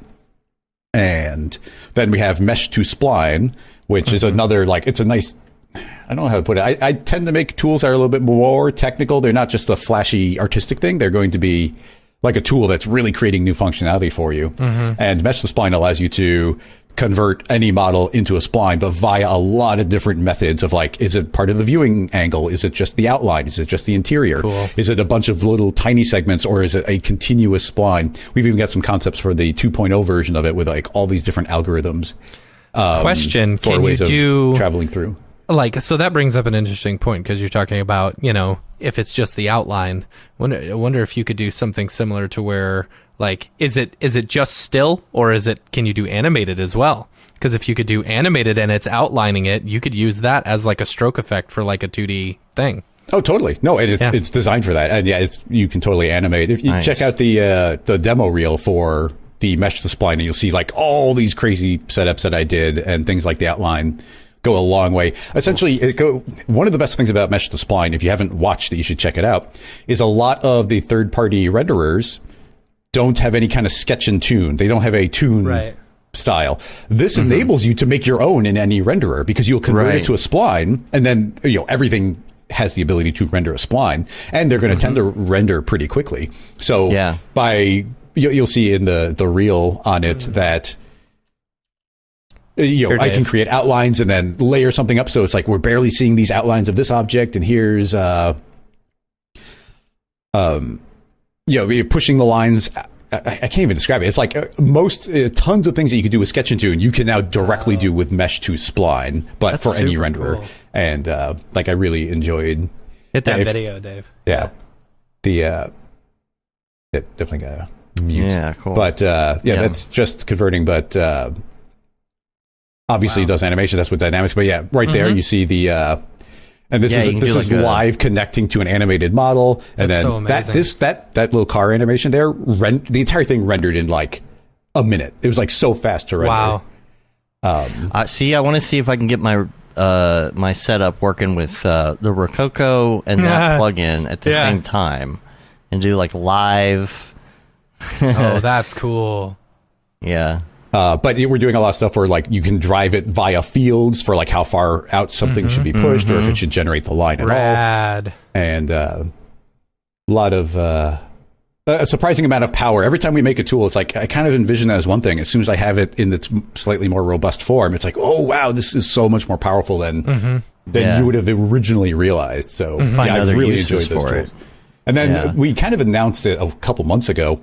But we have our upcoming tool called Utility Splines, which hasn't launched yet. It's ready to launch, but it's just been such a busy month that essentially me launching a tool takes an enormous amount of like my time doing things I'm not super good at, like all the social media and designing web pages and promotional material. Not my area of expertise. So that's always an effort. So, but Utility Splines are, as soon as this month is over, I'm hoping to refocus and get that actually out the door. What and do that's those a bunch do? of it's a suite of 5 different tools to take splines and modify them in parametric ways. So smoothing out a spline, which is super powerful. Yeah. Resampling a spline in a whole bunch of different dynamic ways. Reducing the point count with I think we have 5 different algorithms for like reducing point count. That's cool. And a couple of them are like really, really powerful, where it's like optimizing, where it's only removing the points that aren't important for the visual. Sure. And then, nice. That's cool. And then there's a cleanup one, which is, it's a simple cleanup to stop points from overlapping each other and whatnot. And the last one will convert a complicated spline into a detailed Bezier spline. So once you make it editable, you went from like having a million points around an object to very few Bezier handles that you could then manipulate after. That would be incredible for like, so I just recently did a project where I needed to like shoot like 7 different splines off and just randomly have them go. So I went into X Particles, did a shot with 7 different, points, and then did a XP tracer, and then made that editable. But once you make that editable, it's like you've got 1,000 million points, going along it. It's like, that what you're explaining is like, that could have just saved me a ton of time, because I had to go through and like erase, delete, highlight, delete, Well, it's all there and interactive to be like, how detailed do you want it to be? So obviously Bezier lines are going to start losing fidelity as you drop the point count way down, but it goes a really long way. I'm really proud of it. It's going to be a great tool once it comes out. It's another one that we need to get out the door, because while I'm doing the live stream, it's like, I don't want to use a plugin that isn't even available to anybody yet, but like we need to use utility That's splines. the thing. That's how you market it. You're like, oh, yeah, let me. I need to do this real quick. Let me show you this new tool that we're working on, and then everyone gets like super excited, and their heart starts racing. They're like, yeah, and they get the hype going, right? and then every time I need to talk to you guys more often about this type of thing, because I'm like an anti-salesman. Like, I'm so shy about showing things off. I'm like embarrassed. Where it's like, oh, I don't want to force anybody to get a plugin, so like let's do it the non-plugin way. And it's like, but I made tools that do this. You could do it the Andrew Kramer way and announce it. I was going to say. And then not release it for like 4 years. Yeah. Look at, what is it? I love you, Andrew. I love Video Copilot. No, I'm just giving him credit. Yeah. You just get the hype going so hard. Yeah. Like, we want that plugin so bad now. So bad, yeah. From Kramer. It's been like 3-4 years. We want it so, I'm going to be buying that when it comes out. Yeah, and then we I can't talk about specific details, so here's an early teaser, but we just started work on a new plugin just a couple of weeks ago, and I was already consulting with you guys about like the way different people in the industry might want to use this. I'm hoping to bring a very basic version to NAB and start getting more direct feedback. Cool. Nice. So that was nice. It's proving mathematically trickier than we thought it would in a lot of ways. So like there's already so much like clever math going on behind the scenes to make it work. Yeah. So you got to bring some of your tools to NAB and be like, all right, let's do this and this and this. Yeah, totally. I'm telling you, make those sales. Yeah, I'll bring and then have an NAB sale at the same time, and then profit. Actually, that's a pretty good segue, because we are doing an NAB sale. We're going to do 25% off all of the tools. Look at that. There you go. So. As soon as the week of NAB is beginning, I'll get that coupon code out there. I'm probably not going to like advertise it too much, but keep an eye out. If you've been thinking about getting a tool from us, you might want to wait a week and then pick up everything for 25% off. There you go. Yeah, Matt and Chop in the chat both brought this up about being able to take those capsules or modules or whatever out of Cinema and use them in other programs as well, kind of like you can with the Houdini, like the Houdini engines. They both brought it up, and we're talking about, well, could you take something like that and then like transfer it into Houdini or transfer it into Unreal for something? Or, boy, that could be super powerful too if that ever was released. It kind of reminds me of OSL. It does get tricky because you need some sort of universal language for the softwares to talk to each other, and building a bridge on that type of thing can be incredibly challenging, because you need to partner up with both companies, and then like they're going to have their fundamental kind of coding language, you're going to have yours, and that doesn't mean that there's a one-to-one translation. I can speak to that from GSG when we were developing the second Light kit, where we were trying to make all the different renderers, including the Cinema renderer, all look approximately the same, kind of like they should be mathematically the same. Sure. And reverse engineering that was a huge challenge. And it was always a worry that is like, if Octane changes the way this parameter works, it just completely breaks the tool. So for every tool that you're supporting, you're asking for more trouble keeping it updated as version. Many points of failure. Yeah, exactly. Yeah. Yep. And it also goes to, there's not a lot of... That's a very specialized tool. Like, how many people are going to make an advanced rig in Cinema 4D and then want to move over into Houdini and have that same advanced rig just have translated? So at that point, you're like, I'm doing something really difficult, something that's going to break often. And how many people does this actually appeal to? Because like, just you take how many people are doing Houdini and Cinema, like you've cut your market way down. How many people are doing very technical things in both of those pieces of software? So it's like, okay, I've now made a tool for 2, maybe 3 people. Right. Yeah. So there's not a lot of motivation to make that. It could be something that, you bring into Unreal for some reason or something. Right. They're talking about doing their like live plugin and all of that. I don't know. It just seems like it's similar to the Houdini like engine. OSL. It's similar to what the Houdini engine does. Where in Houdini you can like create a plugin and set parameters to actually translate over and bring it into Cinema, and you still have access to those parameters. Yeah, that would be very cool for like Unreal Engine or something like that, to where you could create these capsules, and then export it out to Unreal Engine and then have it driven. I mean, even being able to adjust those parameters, in like an actual game setting or something like that would be very cool. I don't know. Or in Houdini, if you had like something that was already made that could come in, you could change a setting, like number of clones or, Yeah. Yeah. It could be interesting. It does get tricky. I'll say, I think probably the number one request that I've gotten that's kind of left field is like, hey, what if Rocket Lasso made a plugin that translates the materials from one renderer to another? And it's like, you have no idea how much work that would be. Yeah. And there'd be a lot of people who would be happy, but man, like that would be several people's full-time job just keeping all of that in sync. Because, I mean, as soon as one person has a shader that somebody else doesn't have, like how do you sync those up again? Yeah. You almost need like a universal shader or something, you know? Yeah. So you got all these plugins and you're working on new ones and you got all these ideas. Like, how do you manage that? How do you work on that? How do you manage a team and like what are the moving pieces to Rocket I'm assuming Lasso? your brothers are still working for you. Yes, they're in the other room over there coding away. So yeah, that's the easy thing is it is right now a family business of me and my two brothers. Both of them do full-time code. That's what they do. Although one of them, when we started doing the scene nodes from Axon, like I grabbed one of them and was like, okay, you're learning scene nodes with me. And then, so, he's well versed in that now as well. That's cool. I'm not claiming I'm any good at this stuff, but yeah, I do have a giant list of plugin ideas. I mean, just in the world of splines, I must have like 50 different potential spline ideas. Right. But, at the same time, we're thinking that we might need to, and Lucas is saying recall. We didn't mention recall, which is a plugin for storing the state of an object and bringing it back again, which was our first one. Something that we have been thinking over here is that we need to make some tools that are a little bit more universally appealing because, spline tools are cool and powerful, but they do get very specific to their use cases. So I guess it's, the tool which cannot be yet named, but was talking to you guys about it. I feel like a tool that's a little bit more universal. This is the type of tool that your average artist might need off to the side because it's just going to save them time. Yeah. Like typically my tools are like, oh, I've created this new ability. You can suddenly ricochet a spline all over a model. It's like, oh, that's cool. That's new.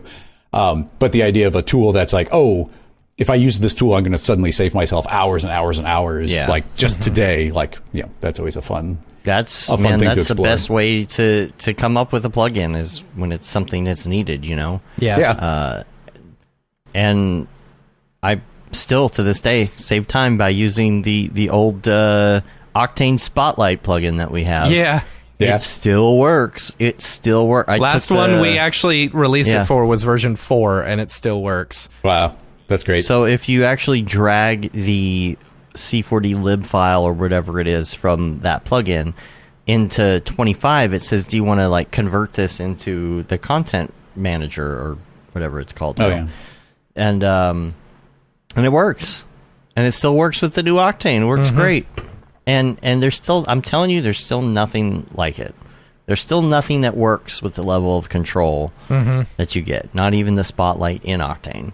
So, the Spotlight in Octane is garbage in comparison to ours. It's not really designed to do what ours does. It's not the same because concept ours either. is based similar on what C4D's does.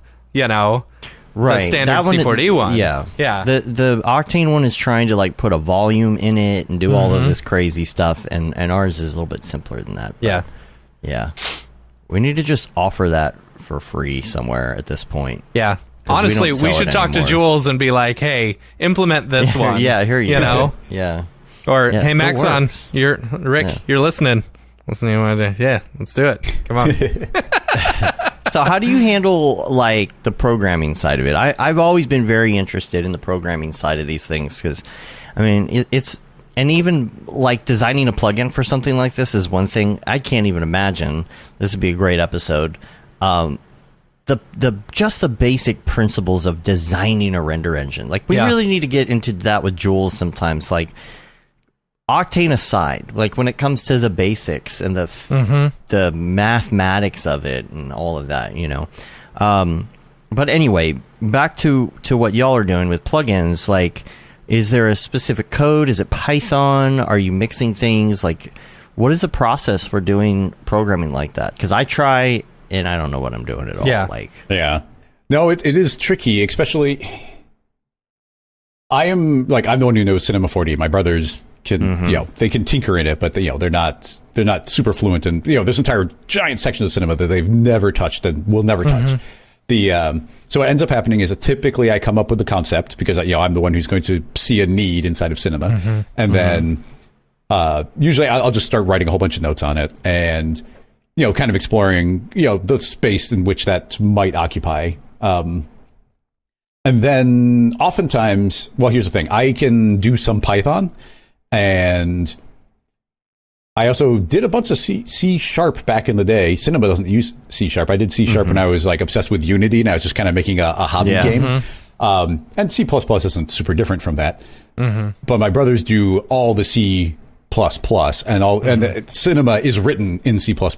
So in the way I was talking about the emulation before, a Python plugin is almost being emulated through C++ into Cinema. So Python will be slower than native C++. So we do everything in C++. As soon as you're in the world of C++, everything is way longer to make. If you're doing Python, you can open up, several different places in Cinema. You can make like a Python tag and a Python object, a Python script.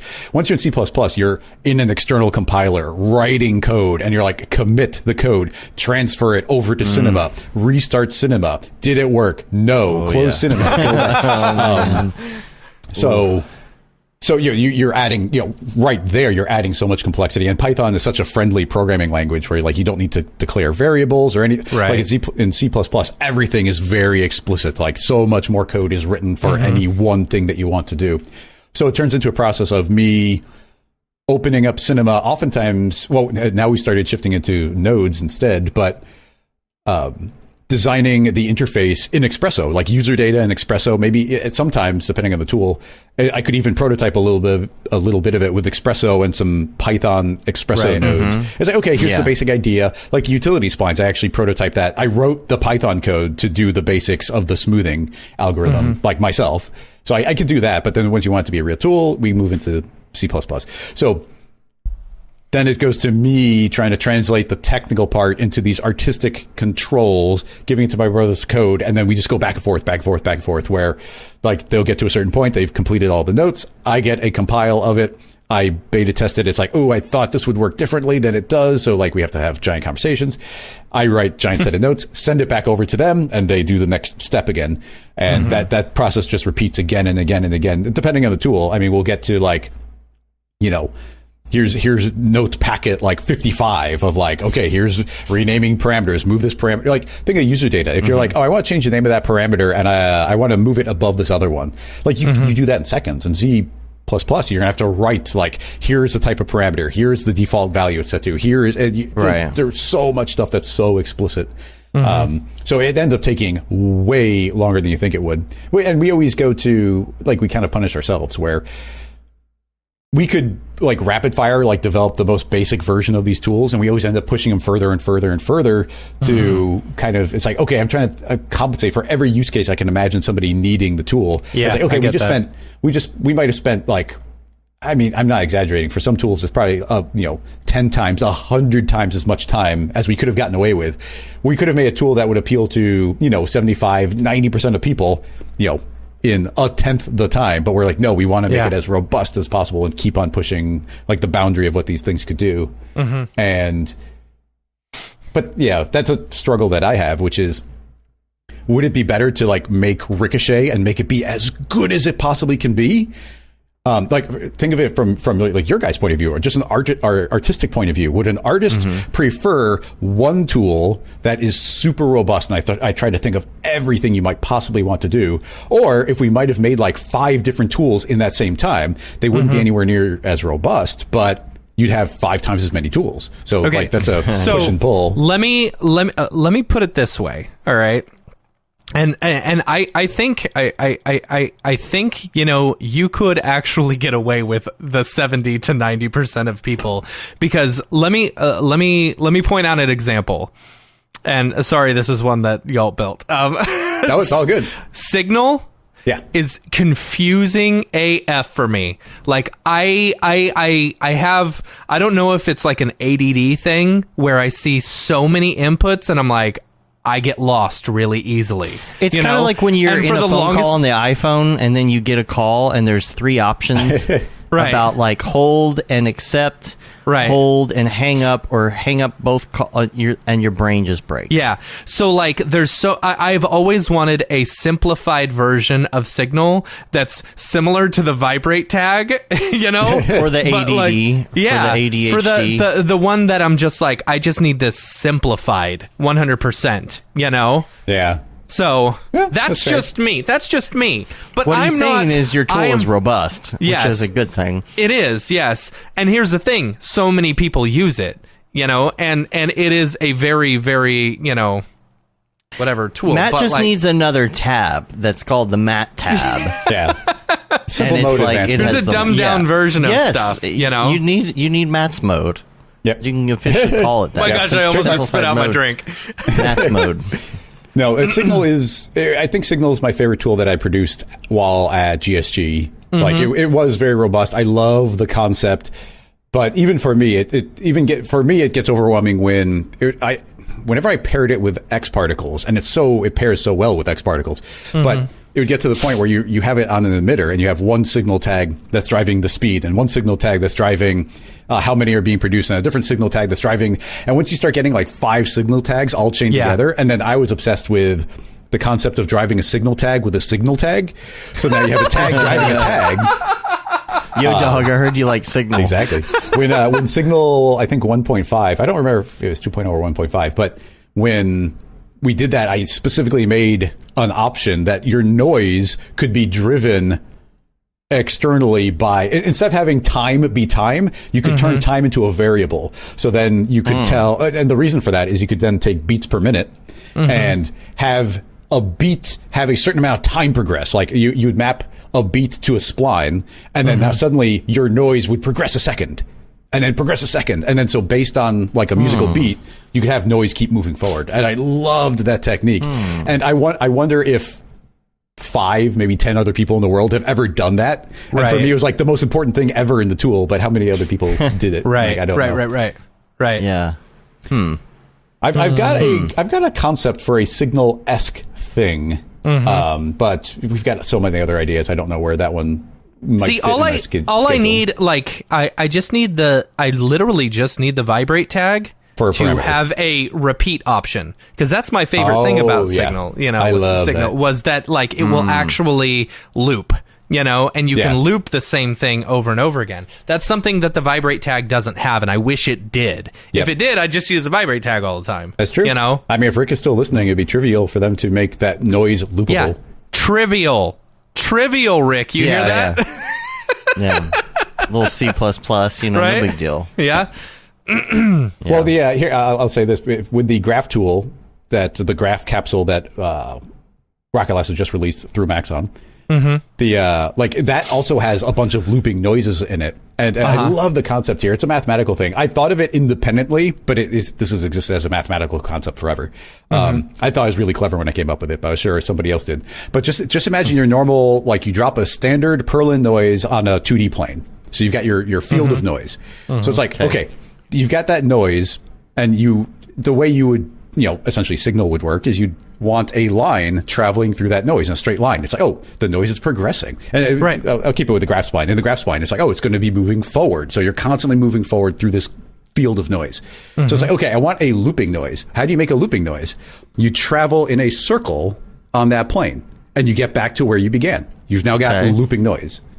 All right. Yeah, that makes sense. Okay. That's the entire concept of like in graph, to make a looping noise was just to travel in a circle and get back to where you started.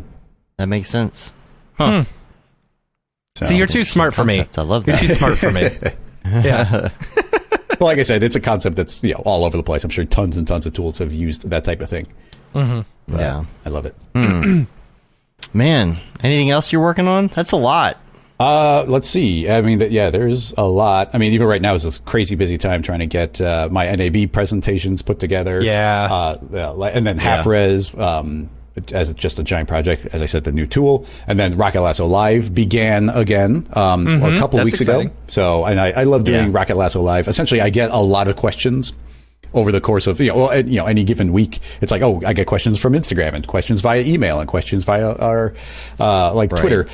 And if I was doing that, I'd be doing full-time tech support for Maxon, essentially. So instead, it's like, I'll do a live stream for 2 hours. Anybody can come in and ask a question. I never know what the question's going to be. We'll try and make it live. Sometimes it's something, we're trying to make something kind of cool and artistic. Sometimes we're answering a technical problem.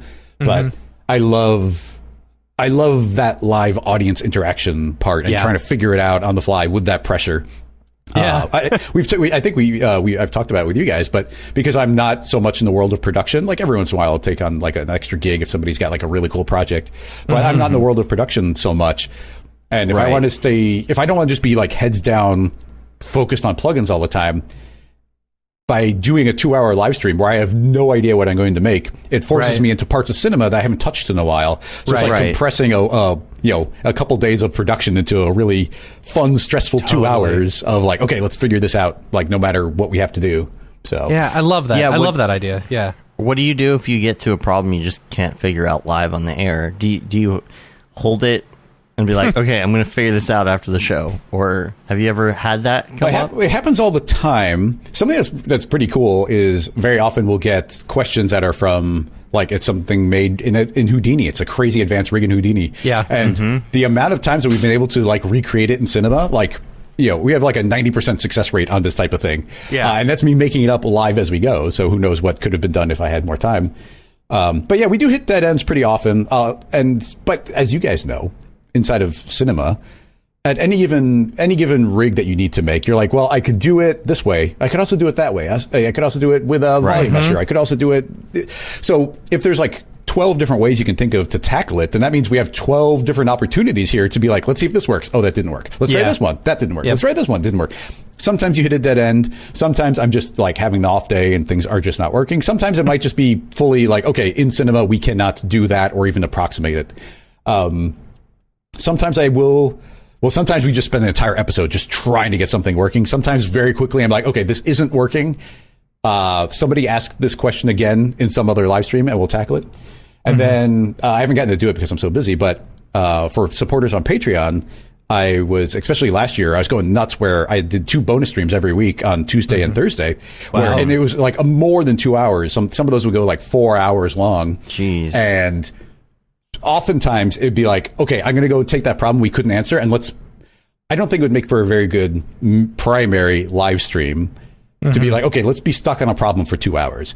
But on a bonus live stream with people who are supporting Rocket Lasso because they really like the stuff that I do, like they're going to be more inclined to be like, okay, let's figure this out. And we're going to learn new other things along the way. So oftentimes I've gone deeper. And then often when that happens, it's because I thought the problem was really intriguing. And a lot of tutorials would come from that. So like the ferrofluid tutorial is an example of like, okay, I've got a different idea of how this could work. Let me go deeper and figure it out. And then the vacuum forming, like so many hours were spent behind the scenes to like get that technique working really well to like be able to vacuum form any object in cinema. And because it was a common question, it would come up over and over again in live streams. And it was always kind of the same answer until one day it's like, wait a minute, I have a different thought on it. And that's why I love, this is now season 4 of Rocket Lasso Live. And then there was 3-4 seasons of Ask GSG back in the day, and I would do a vast majority of those episodes. This is a lot of years of live streams, and I'd say 1 in 3 questions that I get these days is essentially the same as another question I've gotten at some point, and I'll almost always tackle it unless I'm like, oh, I have a tutorial. Here's that tutorial. Unless it's that, I am very enthusiastic about trying it again. Let's do this again and try it in a different way. Let's see if things have changed. Let's see if I can come up with a new idea. The chat often will come up with a new idea. And, or maybe cinema now has the ability to do something that we couldn't do before, like the wacky waving inflatable tube man. Yeah. Like there's new ways of doing that now that there wouldn't have been in the past. So it's always fun to go and retackle something and get that out there.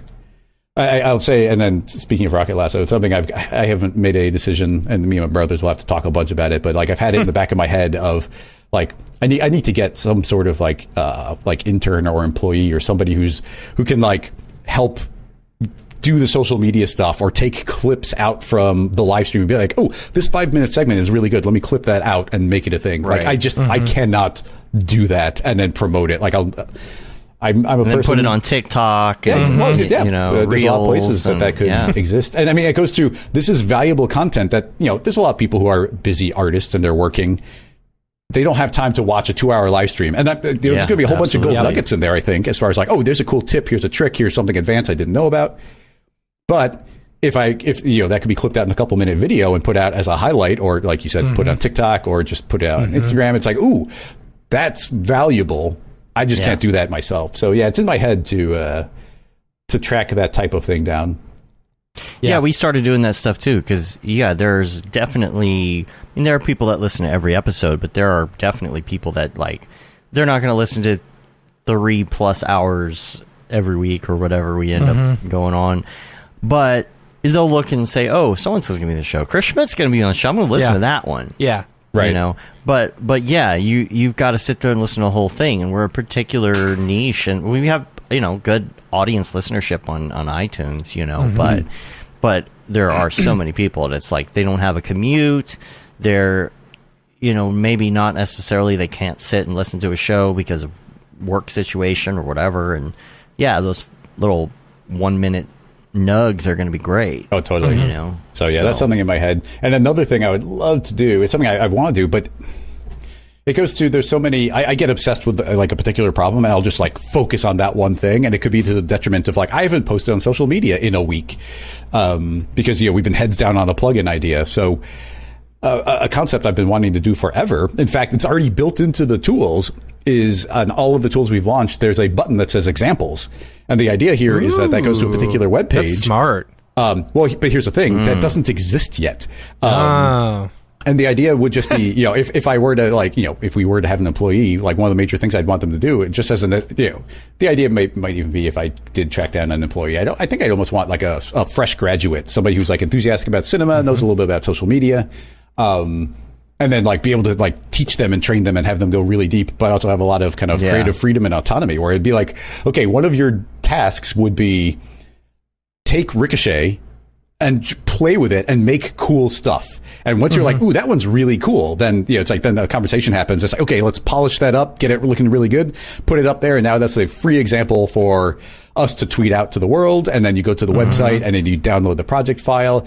Even the thought was like, oh, there'll be the nice, you know, like third-party renderer version, maybe like Redshift is being used, and it's like, it's really pretty. And then there's a stripped-down version of like, what's the bare bones version of the rig, so I can take that idea and implement it in my own way. Like, I would love to do that, both myself and have somebody else help. But because it's a secondary thing, like it, at any given point, I feel like there's a better use of my time of like actively working on a different plugin, or it gets super, super tricky. So, you know, how that's something you need to delegate to somebody for sure. Like, that would be, you could, because there's so much you can pull. Think of how many hours, how many months worth of content you have. Like, hundreds and hundreds and hundreds of hours of Cinema 4D content just for my live streams. And then the other thing I need to do, scaled down minute version. Yeah, you know, the other thing I need to do is start making some tutorials again. But I got to start. It's almost like we were just talking about the 90% of people. It's like, how many, when I make these crazy advanced tutorials and these really advanced rigs, and it's like a giant 2-hour tutorial, like how valuable is that to how many people? Like, it'd probably be better to be like, hey, here's a simpler concept that we can talk about in 20 minutes. And now, am I now helping 10 times as many people with that shorter thing? But to myself, I'm always trying to like one up and make something even better. And like, oh, that last tutorial did this. This one needs to be even better. So I'm with you on that. Tutorials are hard. Plus, I feel like, I don't know. I feel like there's a certain point in your career where you don't have to always go back to tutorials, you know? Correct. Like, I had a point in my After Effects career where every time Andrew Kramer would release one, I would watch it, of course, and then I would know exactly what the next step he was going to do was going to be, you know? Well, it gets to a point where you can like start skipping through. Yeah, it was like at that point, I felt like I knew After Effects really well, you know? And then there's a point in which, you know, you learn C4D where it's like, okay, how do I do this again? You know, and you start to develop these tutorials that you can always go back to, you know, like The this library. internal library Your content of library. Absolutely, you know, and it's like, okay, I know how to do just about everything, and if not, I remember the tutorial that I need to reference. Yeah, you know, that's where I'm at. And it gets weird because I spend almost all my time in cinema. I do some Photoshop, some After Effects if need be. But around the time I started Rocket Lasso, I started kind of refusing to watch anybody else's tutorial because there's so many people making really good stuff that if I'm out there and I watch somebody's tutorial, it like now invalidates me ever making something like that. Even in my head, I think it's fine for people to have overlapping content. But if I watch an EJ tutorial and he makes googly eyes, like I will now never make a googly eye tutorial. If I don't, it's almost like if I don't even know he made that, then maybe I'll make my version and it'll be different and people can learn different techniques. So it is a weird world where I actively avoid most other content like that's in the area of interest that is biggest for me. I've done that before where but if I know somebody has made something similar, I'm okay with making it as long as I haven't watched it. That's the same reason that I don't listen to a lot of motion graphics podcasts. I don't want it to influence what we're doing. You know, just want to do our thing. That and most of the motion graphics podcasts have fallen off over the years. I don't know how many more there are. Yeah. There can be only one. Yeah, you guys have toughed it out all the way through. Still going strong. Yeah, no, you guys are constantly getting great guests on here, so keep at it. We're very tired. Hey, but we get next week off, you know. Yeah, we do. Sort of. Yeah. I guess, we're only going to be working. Yeah. But we won't have a show. Yeah. We won't have a show next week. So that's good. Hey, do we have anything else? Or do we want to go to the drop? Let's go to the drop just to get it out of the way. And then if we come back and we feel like we're feeling saucy and we want to make some more, we want to talk some more, let's do it. The drop. Is this the fucking mic? Drop. This is exactly what I should be doing. What's up, and welcome to this week's episode of The Drop, your weekly source for all things NFT and crypto art, as well as upcoming drops by notable people in the Mograph industry. I'm Matt Milstead. Joining me, as always, is Dave Cosson. Joining us this week is Mr. Chris Schmidt from Rocket Lasso. Thanks for having me. Yeah, let's get into this week's drops, because this is a Mograph-filled drop week. Yes, it is. Like all of our should always be like that. It should. All of our friends and all the great artists in Mograph are dropping this week, which is awesome. So super, super excited about this week. I was really excited. Like literally every day is one of our friends who is dropping. So that's the way it should be. Let's make our friends richer, right? Anyway, starting off on the 19th, Nifty Gateway, Gavin Shapiro's doing a drop. Super excited. I love myself some Gavin Shapiro. I saw an Instagram story preview of this thing. Yep. Yeah. So that will be tomorrow, you know. Get your penguin on. You know, that'll be good. So super excited. I love myself some Gavin Shapiro. For those who are new, go back and listen to our Gavin Shapiro episode. It was just a few episodes ago. Great guy. Next one is Kaneda. Yeah, Beautiful cool. illustrative color. I love the colors. Absolutely gorgeous on this. So that's the colors, children. The colors. So that's both those are April 19th, which is tomorrow. Then 420, baby. Blaze it. You got Brilly doing another drop on 420. Oh, yeah. It's gonna be super Brilly's nice. got a drop on 420. Of course, right? he did a drop last 420. So you know you got. I hope he locks in 420 on Nifty Gateway every year. Is it weed related? I mean, yeah. Look, you get kind of like the little hairs and stuff right there. I mean, I wouldn't be smoking that. I mean, I wouldn't that. know. I don't know what it looks like. I'm too young to do it. Yeah, I'm pretty sure it doesn't have moving noodly appendages. But it doesn't give you tryptophobia or whatever it's called. Yeah, it definitely gives me tryptophobia. Awesome. So that's 420. Also on 420, Killer Acid is another artist who we have seen in the past doing a drop. Super fun stuff. I really like this illustrative work. Super cool. Yeah. Oh, man. I love these. Yeah. Just 420, you know, do what you do on 420. You know, you buy your Camp Mograph ticket and then do what you do on 420 and then just like look at the beautiful art and, you know, for hours on end. Watch the Maxon announcement. Watch the Maxon announcement, right? Yeah. You know, get who your knows? 420 on and then go to Vegas. And then go to Vegas, yeah. Yeah. Cool. Nothing on the 21st. On the 22nd, we got Shams. Shams is doing another drop. Dang, dude. Right? Like, I'm telling you, this week. All our friends this all week. of our What's friends up with this week. Yeah. I've seen her doing a bunch of the stuff on TikTok and stuff. You can check out her TikTok and you can actually see what they look like. Non-clay shorties. You know? Really it's cool so funny. stuff. Yeah. She does all the TikToks where she's just moving the brush over it and Procreate, and it goes to color. I know. And it's so fun. How many people on TikTok think that that's really how it works? Right. It's funny. Yeah. So Shams is on the 22nd. Then on the 23rd, Blake Catherine is doing a drop. Right. So I put Blake Catherine's work just because, you know, you got to love Blake Catherine. Dave, you got too many notifications. 44 likes this morning. That's I guess. good. That's well, good. Nice. Love myself some Blake Catherine. I was actually talking to her this morning about this drop. She's got a preview coming out. I think like later on today. Actually, I've got it right now, right here, Dave. So if you want to show this, sorry, apologize. So this is a drop that she's doing on the 23rd.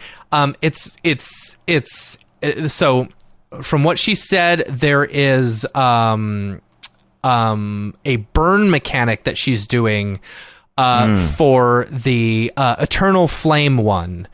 So there's a burn mechanic that's going to happen to help reduce the edition size and stuff, which is cool. And then we own that. Isn't that the one we own? No, that's not. No, I own two of those. But we own one of the other ones. So yeah, there's a burn mechanic with Eternal Flame, and then drawings and ranked auctions and 2 1-of-1 24 auctions. So 11 total works, which is pretty awesome. So super excited about that. Speaking of Blake Catherine, Dave, I'm not sure if you saw this this note also in Notion. I added it like kind of at the last minute, but it's on 420. If you're looking to hang out, she's actually doing a I do have that. Like a pre-hangout or whatever on 420 before her drop to hang out, different NFT artists, which is going to be pretty cool. Her and TJ Gonzalez. I believe TJ, are putting on this. Oh, never mind. It's the 23rd. It's Saturday, April 23rd. So if you're not coming to NAB, if you're coming the next day or whatever, it's not 420. Sorry, it's April 23rd from 6 p.m. to 11 in Los Angeles. So yeah, a little meetup there. So that'll be fun. Yeah, you do that, and then you take off from LA, hit the road. Absolutely. Get your convertible top down. It's only a 4-hour drive. I have made that drive before. It's very easy. Yeah. No problem. So, and then on the 24th, one of my favorite artists in the entire world, Raph Grassetti, is doing a drop. I could not find Raph's drop, like the preview stuff.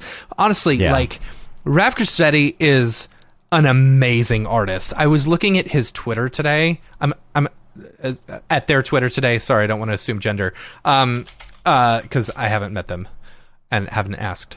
But like, here, let me pull up their Twitter, Dave. Let me throw it to you because like, their work is absolutely incredible.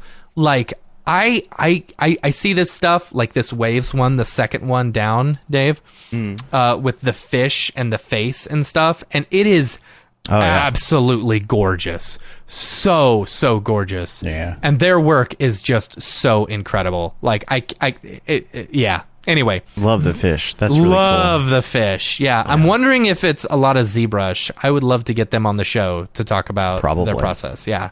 So, anyway, that's. I have a feeling we're going to be learning a lot more about ZBrush in the next couple weeks. I have a feeling, yeah. So, so that's it for Nifty Gateway. A lot of amazing, Mograph artists. Make sure and support them. And then let's move over to Maker's Place because this is very interesting. So I added one for next week. As well, because we won't be here, but apparently Leonardo da Vinci is doing a drop on the 21st. Oh, sweet. He finally decided to join in. I know. I was like, come on, why hasn't our good friend Leo done a drop yet? But it's because he was fighting crime with Michelangelo. That was so bad. Oh man, Dorpy should have said that one. Yeah. Anyway, yeah. so I don't know if it's who they're associated with or whether it's Maker's Place doing it themselves, but they did this gigantic scan. It's like over 600 million pixels of this piece by Leonardo da Vinci, and so it's I hate the way they're marketing it. It's like a HNFT. It's a holographic NFT, which I don't think that's actually the case. I think that's just real bad marketing, you know. But anyway, it's like they're something's in HD. Right. We have new HD crypto art. Right. So anyway, those that I don't know how much that's going to go for, or if we can even afford it or whatever, but that one's being auctioned off on the 21st. It'll be interesting to see what happens with that, you know.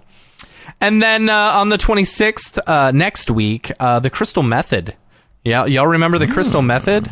Sure do. Yeah, sure do. featuring Coda and Val with Micah Monkey is doing a drop, which it looks kind of fun, you know, cool, fun stuff, real trippy stuff, you know. Crystals and whatnot, crystals and stuff, and trench runs. There's always got to be crystals if you're doing crystal, an NFT. yeah. I Crystals mean, and you know, gotta stay on point. So that's about. Oh, that's no. a lot. Is there another one? Yeah, that's all. That's all it for Maker's Place. But also, there's a drop coming up. Is this Friday, April 22nd? Wait, what? Friday, April Kabbalah. Yeah. Friday, April 22nd. That's what it says. Oh, okay. So this Friday. I guess that wasn't on my list as well. Okay, interesting. Shams. Yeah, same day. So they're doing a, what is it? Bottles for Ukraine collaboration for the children of Ukraine in support of UNICEF. Over 30 exclusive artworks. It's all dreamt up by Perry Cooper. Perry Cooper, amazing artist. It's his initiative, and I'm stoked to be along for the ride. We got this from Andy. Andy was telling us about this teaser animation created by Perry. Do you have that teaser, Dave? Yeah, it's funny. You know, I'm looking for it, and here it is. Why couldn't I find that on my desktop? There we go. I've got it here. Yeah, keep going. You're good. I'll bring it up. But yeah, so we're taking. Did you read what he wrote? Some of it, yeah. Okay. So we're taking a bottle model that's featured in his Milk Monitor series and creating artworks in our own style. So a whole bunch of different artists are taking his work and like reimagining it, you know. And EJ, Nick Campbell, Winbush, Stuzor, and Andy, 30 other artists. Yeah, I believe. up to 30 other artists are doing that. So pretty cool. It'll help the children of Ukraine. All proceeds going to charity. Yep. Cool. It's good. Super good. So yeah, that's about all I got on the NFT space. Lots of good artists. This is how I feel like every week of the drop should be. When the rest of the time it's just like, oh, we have another really bad artist. Bad artist. Doing a drop. Yeah, you just want the genuine, right? You know, I know what you're saying. Yeah, I'll tell you what, though, Nifty Gateway, like, I don't know. Like, I logged on to Nifty Gateway today, and they've got a banner for the Gemini credit card, and it's like, oh, man. Like, Nifty Gateway, I used to feel like Nifty Gateway was, like, the place for, like, artists to, like, make lots of money, you know, and be like, oh, let's get our NFTs out there, and we're all artist-friendly and stuff like that. And now it's like, oh, corporations have come in and taken over. You know, it's the number one thing that, like, I just hate about this space. It's like, don't let the corporations come in and take advantage of all the artists and make money off of them, you know? Because what's the difference? What's the difference between, you know, corporations coming in and taking advantage of artists in the NFT space versus corporations coming in and taking advantage of artists in the regular non-NFT space? In the contract The space, NFT space should be for artists only. And maybe that's me gatekeeping or whatever, but I feel like the NFT space should be, you know, like, support your artists within this space. Right. End rant. Hashtag. End rant. Yeah. Mograph Nug right there. No. Right. Oh boy! Look who's here! Hey guys! Hey, what's up, How's man? it going? I was excited to hear Rocket Lasso was going to be on the show because I'm kind of into space stuff, and then I found out it's not about space stuff. Which is a shame, because I've always wanted to ask an astronomer why they have such a big beef with Pluto. Oh, gosh. Yes. Yeah. I mean, I could answer that question, but I am super into space stuff. So. Did you know that the dog was one of the first animals in space? That's true. Was it? It's true. Although conspiracy theorists said that it's actually cows who first jumped over the moon. Oh, gosh. Yeah. I was going to be an astronaut, too, until I realized that I really had a knack for chemistry. It's because I've always been obsessed with barium. Barium. That one. All right. Barium. Okay, bye. All right. Those are pretty good, Dave. That's weak. That was really good. I like them. Well done. That one? Well done. Oh, by the way, question. by the way, the drops for the Ukraine UNICEF one, it is not in the verified drops. So you'll just have to look in the main. It's not in the verified drops. So you have to look for it. Yeah, look for the link. Sense. Yes, I gotcha. Cool. You want to get us out of here? Yeah. If you are unless Chris, unless there's anything NFT related. Yes, now here's Chris. the thing: if you've never listened to the show before and you're just like on YouTube watching the drop, you're like, well, what is Chris hanging out with us for? He's here for the whole show. Right. This is just part of it. I guess we should ask, have you done anything in NFTs, or have you just been too busy with plugins and stuff? I have not done anything in the world of NFTs, like whatsoever. I mean, everybody I know has done something involving them. And I'll say the next tool that we're working on might have some particular appeal to NFT artists, but it's too early to give details on that. Ooh. All right. There you go. Good. All right. Cool. Well, if you or anyone you know has a drop, feel free to email us, info@mograph.com. We'll shield on the show. Other than that, let's get back to our regular show that you can see weekly, every week, called the Mograph.com podcast. Drop. Is this the fucking mic? Drop. This is exactly what I should be doing. Got a couple of questions. Number one, where can you get one of those fantastic Maxon hoodies? Oh, one of these? That's one of the questions. Maxon put out like a list or something like that a little while ago.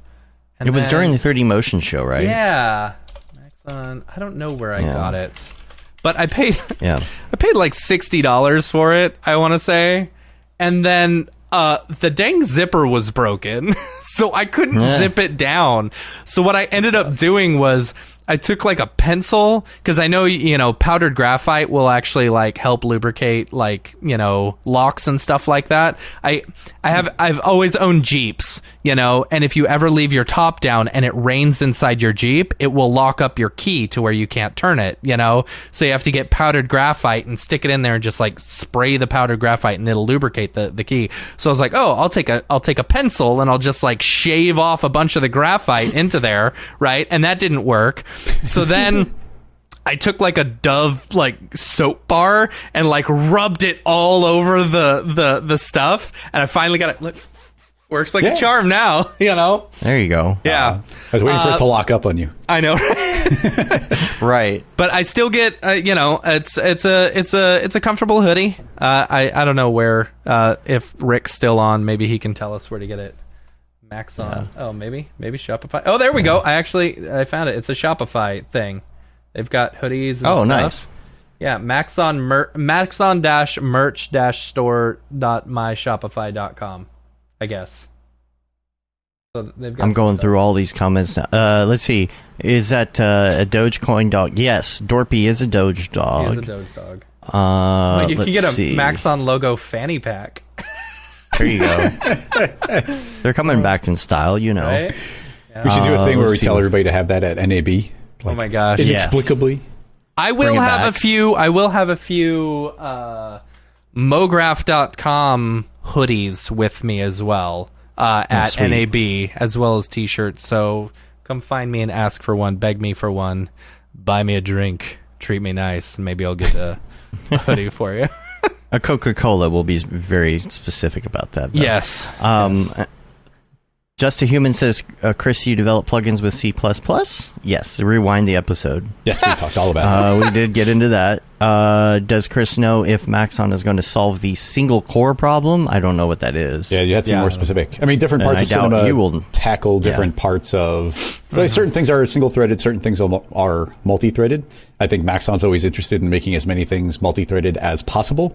But, yeah, I don't have specifics, and if I did know specifics, I wouldn't be able to say anyway. Well, there you go. And come to NAB and ask them directly. You know, come hang out with Rick. us. And hang out with Rick the whole time and be like, hey, what about this? What about... he loves it when you do that. Yeah, he loves that. Yeah, I heard he loves that. Matt Himden said, I wish they had a better variety of Maxon hats, though. I've got a fat head. Yep. Yeah. So you need fat head Maxon hats. Oh, I think Yep. I've got a couple of Mograph hats left, too. I think I should just hold on to those. Here's a good question, too, from Just a Human. If I wanted to program in Cinema 4D, like, start out doing plugins, where should I start? That is a great question. That's a great question.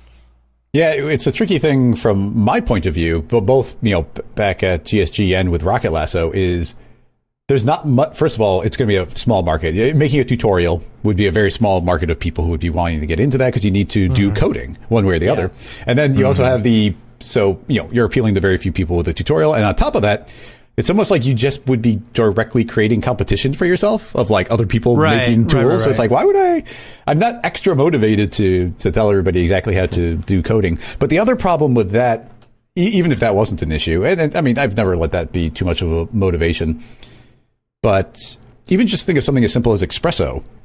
It is so difficult to make a Espresso tutorial because everybody who's using Espresso is because they have a unique problem that they're trying to solve. Yeah. So at the end of the day, all you can really say is like, okay, like we've opened it up. Here it is. We've made it do something. Now learn every single node so that you know what they can do. And now make what you need to make. Because otherwise...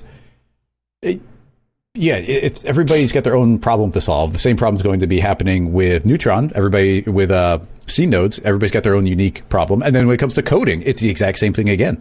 And even when you're coding, Cinema 4D has, I don't even know the number, but there's a bunch of different plugin types. Like there's scene hook plugins, tag plugins, object plugins. You have command plugins, menu plugins, shader plugins. Each of these is a completely different category that has very little to do with any other category. And then, it would get really specific. I had one more point there. But it just gets really unique to each person. So at the end of the day, you would want to just go and first of all, Python's way easier. What's great with the Python stuff, it's a good place to get started because you could just start writing a script inside of Cinema. And if that works really well, you could eventually wrap it up into a Python plugin. Way easier than doing all the compiling and everything you need to do with C++. And it's a harder language to learn. But what you have to do is get into the Cinema 4D SDK, the software development kit, which might come pre-downloaded inside of Cinema, inside of like the plugin folder, or you might have to download it. But it is a giant amount of documentation about how to access all the different parts of Cinema, which is completely outside of knowing the programming language. And I mean, we've been making plugins for like 10 years and there are still huge parts of it that we don't know anything about, where you have to start learning about concepts like base containers, where it's like, that's the concept of how Cinema stores information. It's like, as an artist, you never need to know what a base container is, but as a programmer, that's all you're ever doing is base container stuff. So it goes to, there is no easy way to explain it. So then it would turn into like, it'd have to be like a 10-hour tutorial series that's appealing to who. So it's super tricky. Right. Yeah. Let's see. Other questions here. Let's see. Have you seen S26? I'm not sure what that is. Yeah, what's an S26? Where can I get that Mograph hat? I'd buy it. This one here, this beanie, Matt got these made up, and he's got regular hats too. We're not selling them anywhere. Auctioning them off, maybe perhaps? We could here's the problem is that we kind of did them as one-offs just to try them out, and be like, let's see how a hat comes out. Let's see how a beanie comes out. I think I've only got like 2 left, but like a large / extra large. The thing is and the place that I did it, I just messed up. I have to figure out how to get some Mograph beanies or something for making for Beanies? camp. I don't know. Oh, okay. I pictured mean- the one with the propeller. Oh yeah, the beanie cap. Yeah, No, but like these Flex Fit ones, man, like they're so comfortable. I wear them all the time because, you know, Maxon had them for the old Cinema 4D ones, so I bought a whole bunch. But the thing is, these things are so expensive. They're like, I'm about to DM you. I mean, I'll send you one. I got 2 left. I'll send you one if you want to buy one. But like, I need to find a local place that, you know, will make them so that I'm not having to have them made in Mexico and shipped up to me for really expensive amounts. yeah, they're expensive. So, That's the yeah. problem. All of these things are expensive to produce. So Yeah. if we sold them, we'd have to find a good way to drop ship Yeah. them to really make it worth it. We found a good place, like a good local place that does the t-shirts for relatively inexpensive, you know, and they're a bit better quality than Amazon, even though I love the Amazon ones, you know. So, yeah.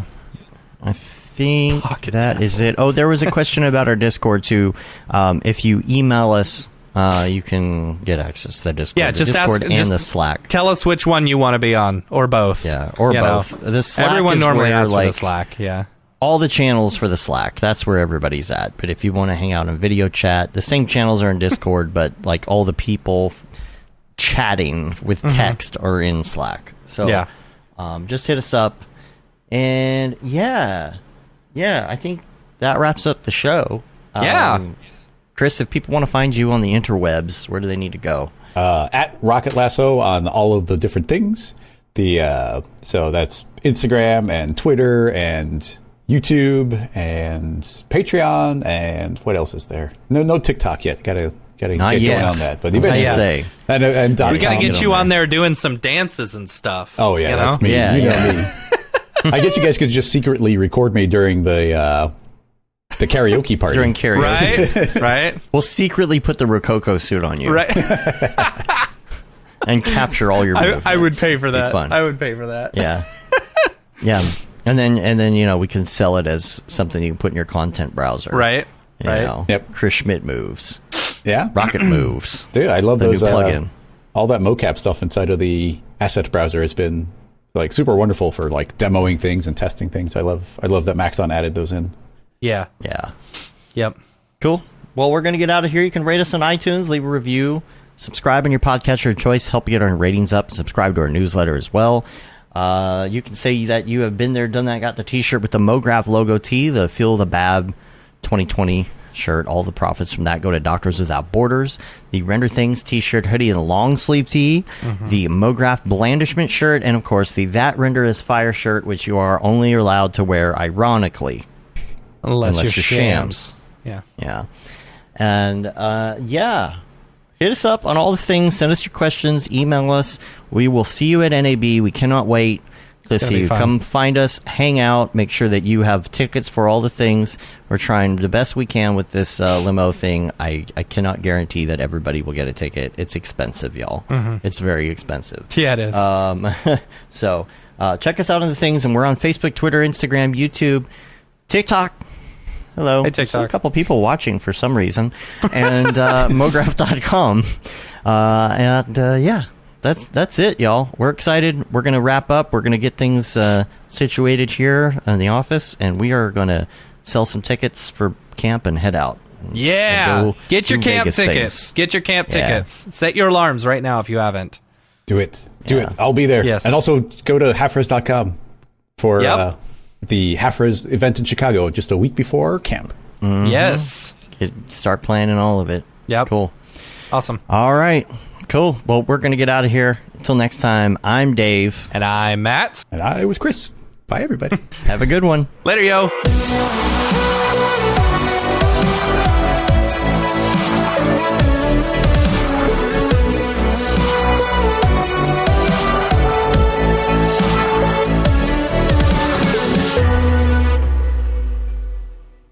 It's pretty good, I guess. Mograph.com, an online resource for motion graphic artists. Start your week with the Mograph podcast. Industry news, interviews with your favorite artists, and terrible humor. Watch live shows and interviews from Mograph events like NAB, SIGGRAPH, HalfRez, and local meetups. Our Mograph Talks feature live demos and motivation from artists all around the world. Sometimes you gotta make stuff that you're not gonna put on your reel, and I'm not here to judge. What if Rick and Morty show up for the countdown at midnight? That's where I peaked in life, in my career. We gotta stop this thing, Rick! It's gonna kill us all! Hear from the people that create your software, design your render engines, and artists that are changing the face of modern motion graphics. You get that render done. Yeah, you better frame what? Mograph tutorials and online classes will teach you about Cinema 4D, After Effects, as well as other popular software and render engines. Throw in the HDR Studio, take the render settings, pick the HDR, put in a reflection, and gorgeous. Branch into new software. Learn time-saving tips, techniques, workflows, and lessons that'll keep you up to date in the world of motion design. Oh, brother, those are some of my favorite elves. I love projects that scare me. When our art director comes to us and asks for something that I had never done before, man, it gets me pumped. Join the conversation in our live sessions. Check out our plugins, or join the hundreds of daily active users in our Slack channel for technical help, advice, contests, or just to joke around. Real nice banana. Yeah, that's so funny. All right, I'm gonna live forever. Subscribe today and get the latest updates on our YouTube and other social media channels. Take all your dreams and just do it! We don't care how you get here, folks. Just get here. Subscribe to Mograph.com.